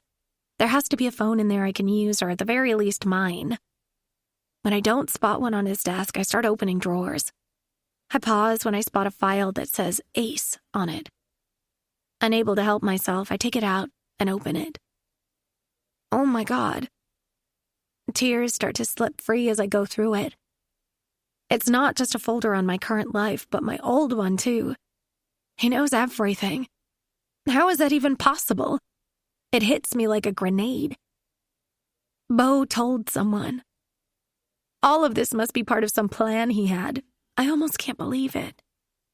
Should have known it was too good to be true. That there was some ulterior motive. The papers slip from my hands at the thought. I want to crumble onto the floor, but that's not an option. I know I have to get out of here. Who knows what he might be planning next? I swipe at the tears. How could I let this happen? I'm so stupid. To marry a man who I knew for such a short time. I bet that was all fake. A way to keep me here to do whatever it was he needed. I needed to get out of here and home. Heading back to the bedroom, I quickly find clothes. My eyes linger on the messy bed, the sight of it making my soul ache. So stupid. Why hadn't I listened to him? He told me from the very start he wasn't a good man. He does what he has to so that he can get what he wants. He got it. Not only my secrets, but my heart too. Chapter 15. Bowen. Crunch! The feel of Mickey's nose cracking under my fist isn't as satisfying as it should be. Probably because I'm so fucking pissed, and his bullshit pulled me out of bed with my wife. He screams out in pain. This won't take long. I've only punched the dumb fuck a few times. His right eye is already swelling. When I walked into the room, he pissed his pants. He had already been tied to a chair in the middle of an almost empty room with a concrete floor and a handle drain. It's been a while since I've used it. A space tucked away in the deepest part of my casino. Nick stands off to the side, his arms folded over his chest, waiting for his turn. He's been my head of security since I opened my first casino. We grew up together. I trust him with my life. He was the one that went to collect Mickey. Knight, I swear I didn't know she was yours. Tears start to streak down his face, mixing with the blood. Who did you sell it to? I repeat the question. I have no patience, not with this. I'd been worried over the fact that a few casinos wanted my ace because of her stealing from them. But this is bigger. Mickey won't be leaving this room alive. It's too big of a threat for me to let him walk out of here with only a little beating. A clear message will be sent to the rest of this town, and anyone else that's looking to hurt my ace before I leave this room. They'll know, without a doubt, that anyone else that comes for her will suffer the same fate as Mickey. Please. He goes on with his begging. Nick. Pliers. I hold my hand out. A whimper leaves Mickey. My brother is none of your concern. No, Reggie is now mine. A few days ago, that wasn't true. I cloned Ace's phone that first night. When I saw her texting someone named Reggie, jealousy took over until I started reading through their texts. He's a kid, only 15 years old. With him being so familiar with my wife, I had Noah dig. He's a crafty kid, one that helped my girl along the way. She wouldn't take too kindly if she found out I'd done something to him. Mickey doesn't respond. The hard way it is. I grab him by the hair on the back of his head and yank it back.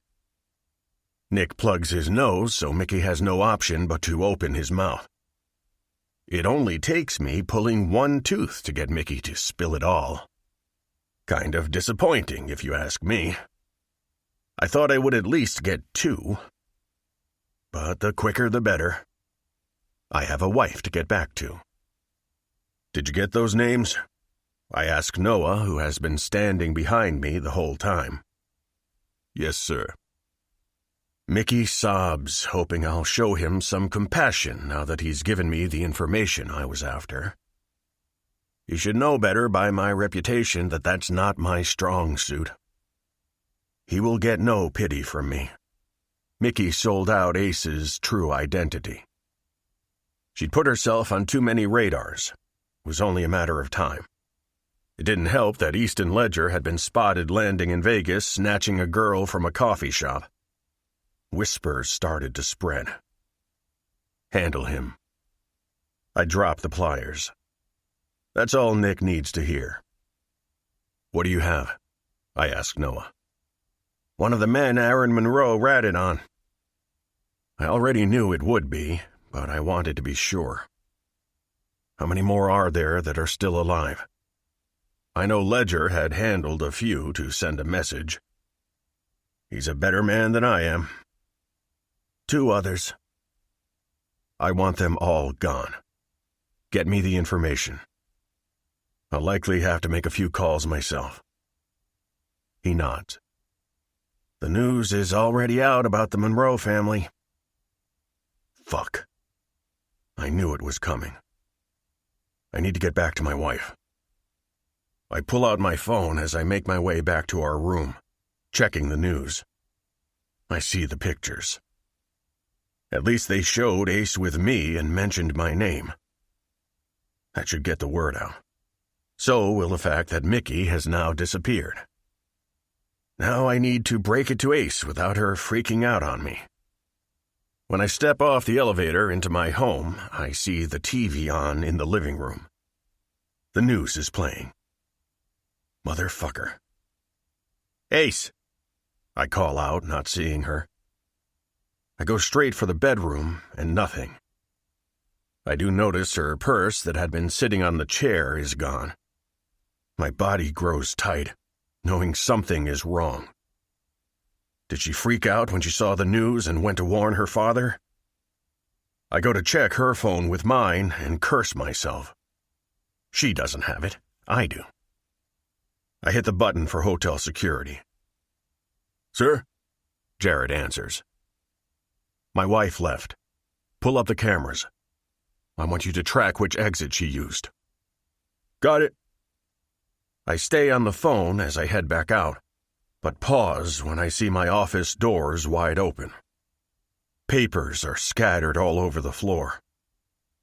I pick up a few of them, realizing what they are. I drop my head, knowing what this looks like. She's running. From me. This must be what it feels like to be tortured. To have a knife stuck in you and twisted. Because that's the only way I can describe the way I feel. Thinking that my Ace is scared of me.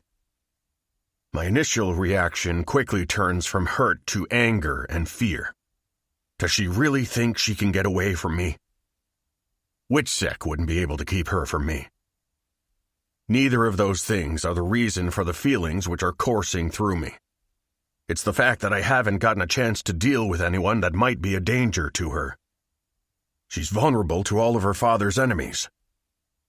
Tell someone to pull my car around, I tell Jared, who relays it to someone else while I head back down.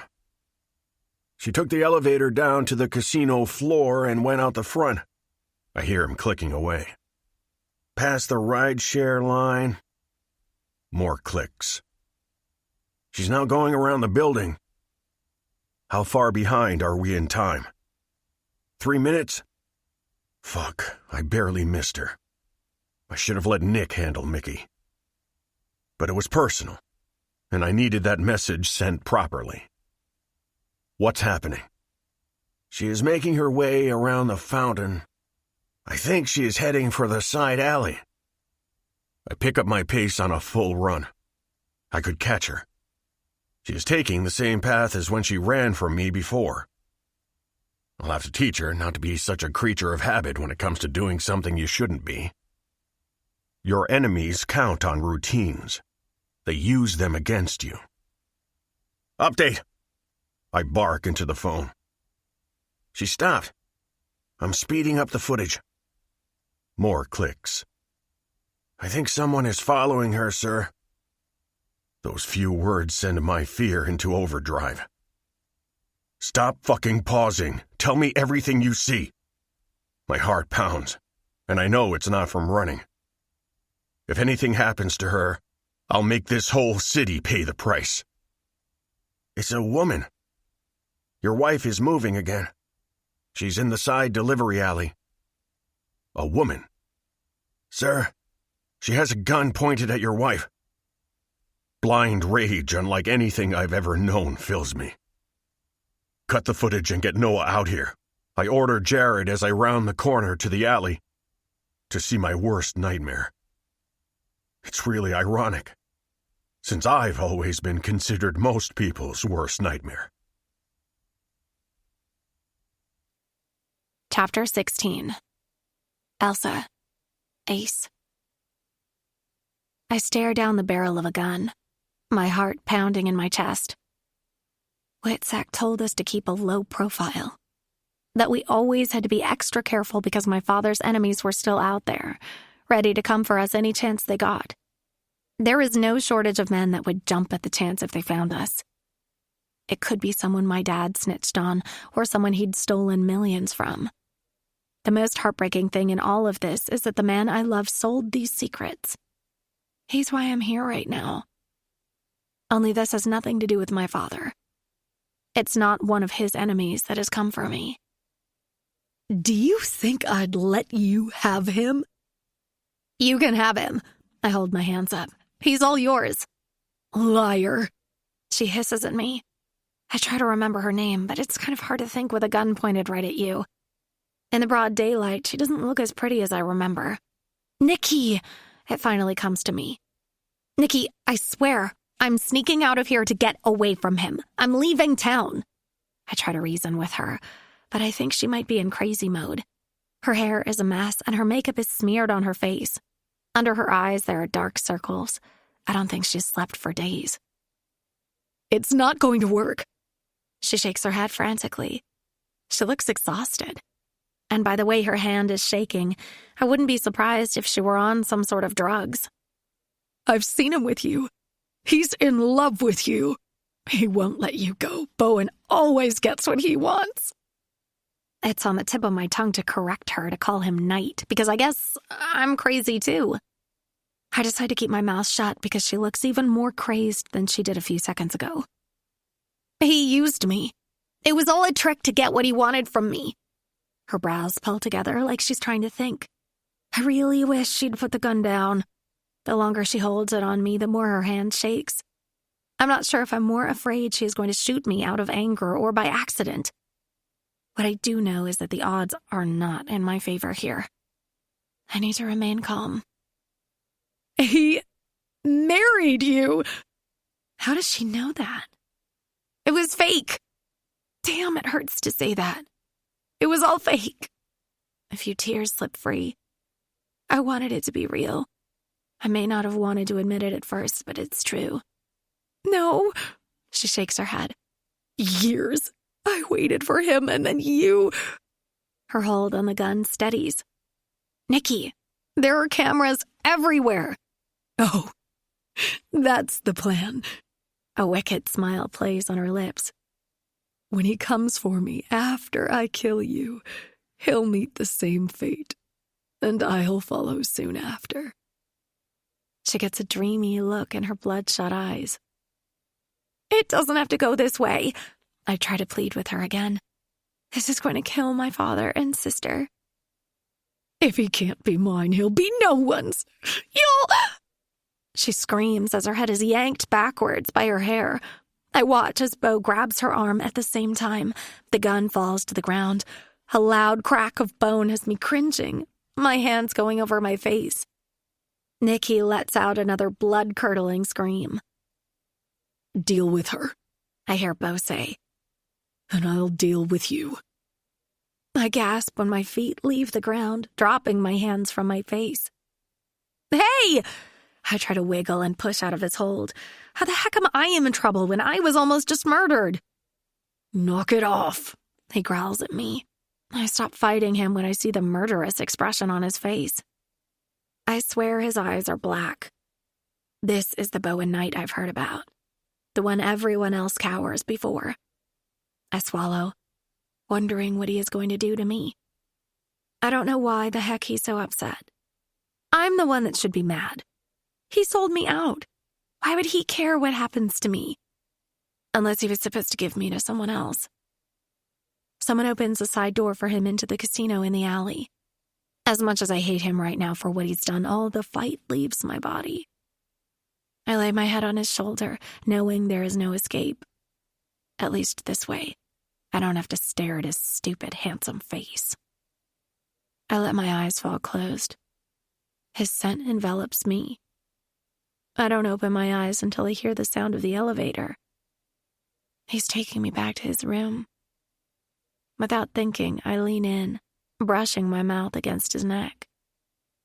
"Ace," he warns. I ignore him. What do I have to lose? I might as well enjoy the little time I have if he really did sell me out. I sink my teeth into his neck. He smacks my ass hard, making me yelp and let go. When I do, he tosses me over his shoulder fireman style. I start trying to kick and hit at his back as he walks down the hallway into the bedroom, where he tosses me down onto the bed. Quickly, I scramble to my knees. I notice blood splatter all over his shirt. "You ran from me." "What are you going to do with me?" Again, all the fight leaves me. I sink down to sit on my butt. I want to rage at him, but there is no point. I drop my head and start to cry. So many emotions come pouring out. Not only from what happened today, but everything my family and I have gone through. Once Mom died, our lives were in constant turmoil. Then, for a moment in time, I thought I had it all. And again, it's been ripped out of my hold. This is why you don't get attached to things. Why I never let myself have friends in school. To fall in love. It never lasts. All good things come to an end. Beau pulls me into his arms. My body craves him. I turn to straddle him, bury my face in his neck, and sob. He wraps his arms around me. "I've got you." He runs his hands up and down my back. "Let it out, love." "Don't call me that." "I'll call you whatever I like." I jerk up to glare into his eyes. "Oh, because you can do whatever the fuck you want?" "Watch your mouth." He has the audacity to wipe away one of my tears. I try to smack his hand away. "For a girl who thinks I would more than willingly cause her harm, you're not too scared of me." "Because you've already done your worst." I hiss at him. "Elsa." He uses my real name. His hand comes to my face. "Look at me." His eyes are pleading. "You think I sold you out?" I don't want to believe it. "My wife. Likely already the mother of my child." I suck in a breath. "You don't want to know what I just did to the person that did sell you out. But I think you already spotted the evidence of it on my clothes." My bottom lip starts to tremble. Beau leans in and claims it. Everything comes to a head. We both lose control, allowing our feelings to take over. It's a frenzy of pulling at each other's clothes. Beau manages to get all my clothes off, but I only get a few buttons on his shirt undone. He reaches down and undoes his belt, ripping it free. Before I know what he's doing, he has it wrapped around my wrists, tying them together. Then he links the other end to one of the bars on the bed. Beau leans up on his knees, freeing his cock from his pants. In one thrust, he is fully inside of me. I gasp. "You ran from me." His hands come down on my shoulders, locking me in place so that I can't move, even as he starts to thrust in and out of me. "You almost died." He presses his mouth against mine in a hard kiss. He thrusts faster. I can tell some part of him has snapped. I get lost in oblivion with him. His thrusts become almost brutal, but I lift my hips to meet them. Beau is trying to plant himself as deep inside of me as he can get, and I'm here for every second of it. I can't get enough of him. "Fuck, fuck, fuck," he chants when he rips his mouth from mine. I cry out his name as he comes right along with me. Beau collapses on top of me. I yank at my wrists. "Let me go." "Never." He kisses my shoulder. "I want to touch you." "You're lucky if I untie you in a week." "Beau." A small giggle leaves me. "Thought I might never hear that sound again." He lifts his head to meet my gaze. I've never been so scared in my fucking life, Elsa. Those words take my breath away. This big, bad man who is feared by so many was scared out of his mind. Untie me, please, I beg, needing to touch him more than I need my next breath. I want to comfort him, to show him that I'm not going anywhere. I need to touch you. He continues to stare at me as though taking his eyes off me for even a second will cause me to disappear. Please, husband. I try a new tactic, knowing how much he loves when I call him that. It does the trick. Within seconds, Beau reaches up, freeing my wrists. He rests his back against the headboard of the bed, pulling me into his lap. I move to straddle him, wanting us to be face to face. I trace my finger down his face, his head leaning into my touch, but his eyes never leaving mine. He goes to speak, but I put my finger over his lips to quiet him. He's said enough. It's my turn. He gives me a slight smile, as though he's amused that I essentially shushed him. I'm sure it's not something he's used to. It's my turn. I'm sorry I ran. I was scared out of my mind when I saw the pictures of me and my family on the news. For so long, it's been ingrained in me that I had to hide who I really was from everyone to protect not only myself, but my sister and Dad. Not any longer. I'll protect you.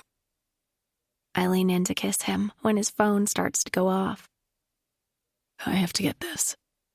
I nod, wiggling back enough to give him room to grab it. There's a whole lot going on right now. All of it makes my head spin. Beau answers it. You have her? I hear the person ask. Beau's eyes stay locked on mine. I do, he responds. And her overnight. Beau's whole body tenses. Sorry, but this little ace is mine, he says before he ends the call, tossing his phone on the bed. What the hell was that? Easton Ledger. My mouth falls open. Your sister is safe, and your father has already been picked up from the house. Easton? I shouldn't be shocked. I was shocked when I thought he was getting married, but this, not so much. Are we in danger? We're going to go away for a few days. That's not answering my question. I owe you a honeymoon. I know an island that you're going to love. By the time we return, there won't be any danger. I swallow. What does that mean, Beau? He cups my face. I won't lie to you, Ace. But don't ask questions you don't really want to know the answers to. Okay. I agree instantly.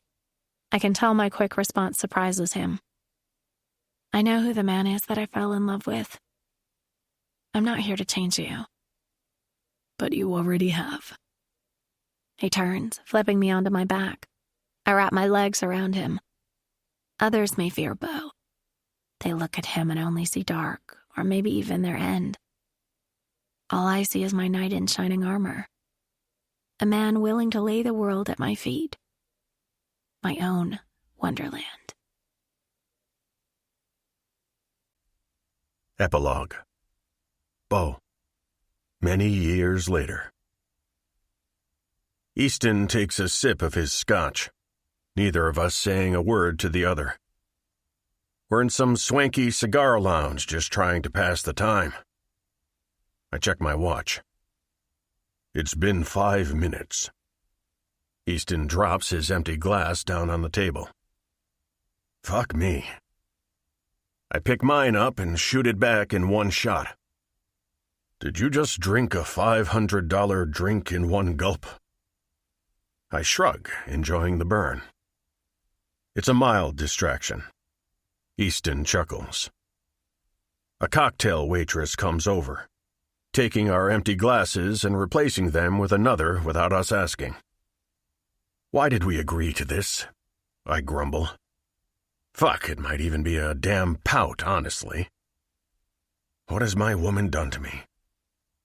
I smirk, thinking of many things she has done to me. Most importantly, the things I've done to her.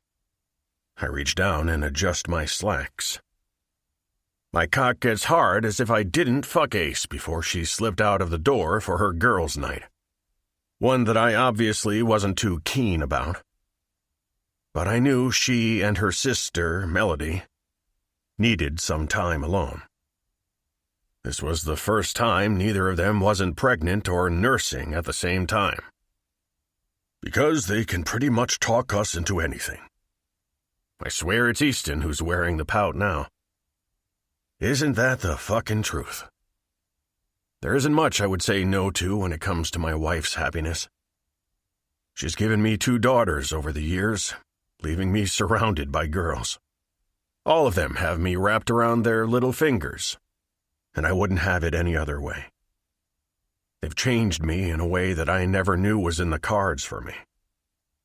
If Vegas and my old life could see me now, they wouldn't believe their eyes. Thankfully, they won't. I left that life behind a few years ago. Our oldest will soon be starting kindergarten. I wanted a fresh start, and I knew my wife wanted to be close to her sister's family. It was the right decision. Our kids love being together. We spend our summers on the island where their grandpa is living. The kids can never get enough of each other. Not to mention, our oldest daughter and our niece are only a few months apart. It's nice to see the bond they've formed. They want to spend every second together. I know Ace and Melody both love that their kids are so close. My phone vibrates. A picture of my wife and her sister comes up. The fuck? Both Easton and I say at the same time, letting me know security sent him the picture too. While their old lives are no longer a threat to them, because both Easton and I made sure of it, that doesn't mean they're not in any danger. We still make sure they are always protected when we aren't with them. That's not a common occurrence with my early retirement, but it does happen from time to time. That was not what they were wearing when they left. I stand up and start heading towards the exit, not worrying about the tab. I'll have Noah come and deal with it. All I care about at this moment is getting to my little Ace. This is Ace's doing, Easton mutters as he follows me out. I can't deny it. She enjoys getting a rise out of me. If I'm honest, I rather enjoy it too. The palm of my hand is already tingling with anticipation. It's a short walk down the block to the bar they'd gone to. We stayed close. It wasn't a massive bar, but it had a small dance floor.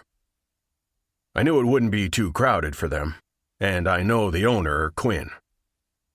I'm all for Ace spending some girl time with her sister, but I make sure to do my homework on the places she's going. I would lose my mind if I didn't. When we enter the bar, Easton glances around, trying to find them. I don't. I keep moving to the back of the bar, knowing exactly where my girl is. Where are they? In the back. In the fucking back. Easton's voice booms over the music. It's fine, and security is back there. Like I said, I know my Ace, so I planned ahead. I keep that little nugget of information to myself for now. Easton will figure it out soon enough. I make my way down the back hallway to another door. The hell? Easton shakes his head, the pieces finally falling into place for him. I can tell he's irritated, but he's not going to say shit. He does crazy shit for his wife, so why wouldn't I do the same? My eyes land on my little Ace. I can't help the jealousy that washes over me at the thought of others seeing so much of her skin on display. I'm a possessive bastard. I want every inch of her to be for my eyes only. As if she feels my stare, she turns, her eyes locking with mine. Her cheeks flush red. Her mouth makes a perfect O. One I'll be fucking tonight after I spank her ass.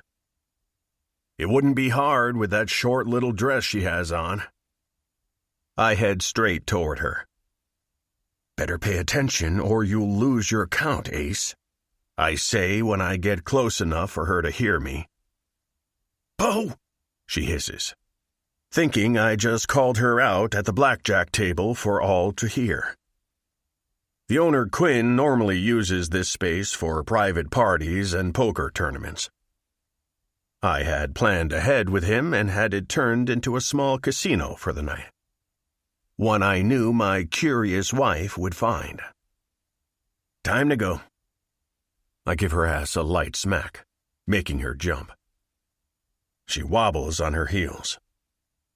I snag her around the waist to keep her from falling. "She's damn good, Knight," Quinn says from behind the blackjack table. Ace lets out a small gasp. "Oh my God, did he set this all up?" Melody giggles. She sways on her feet. I know they both are tipsy. I can smell the sweet cranberry on Ace. "You're gonna get it." She glares up at me. That's the plan. I scoop her up into my arms, heading toward the back exit. 2 cars are already waiting for us. My plans have gone off without a hitch. I slip into the back. Ace wiggles to straddle me. I hit the button to close the divider to give us privacy. A sexy smile lights up my wife's face. "You did all that for me?" It's not a question. She knows I'll do anything for her. I grip her ass, pulling her pussy snug against my cock. "You're in trouble for this dress." "I know." She licks her lips. "How are you going to make it up to me?" I pull at the top of her dress, making her tits fall free. She goes for my belt. In no time, she has my cock free.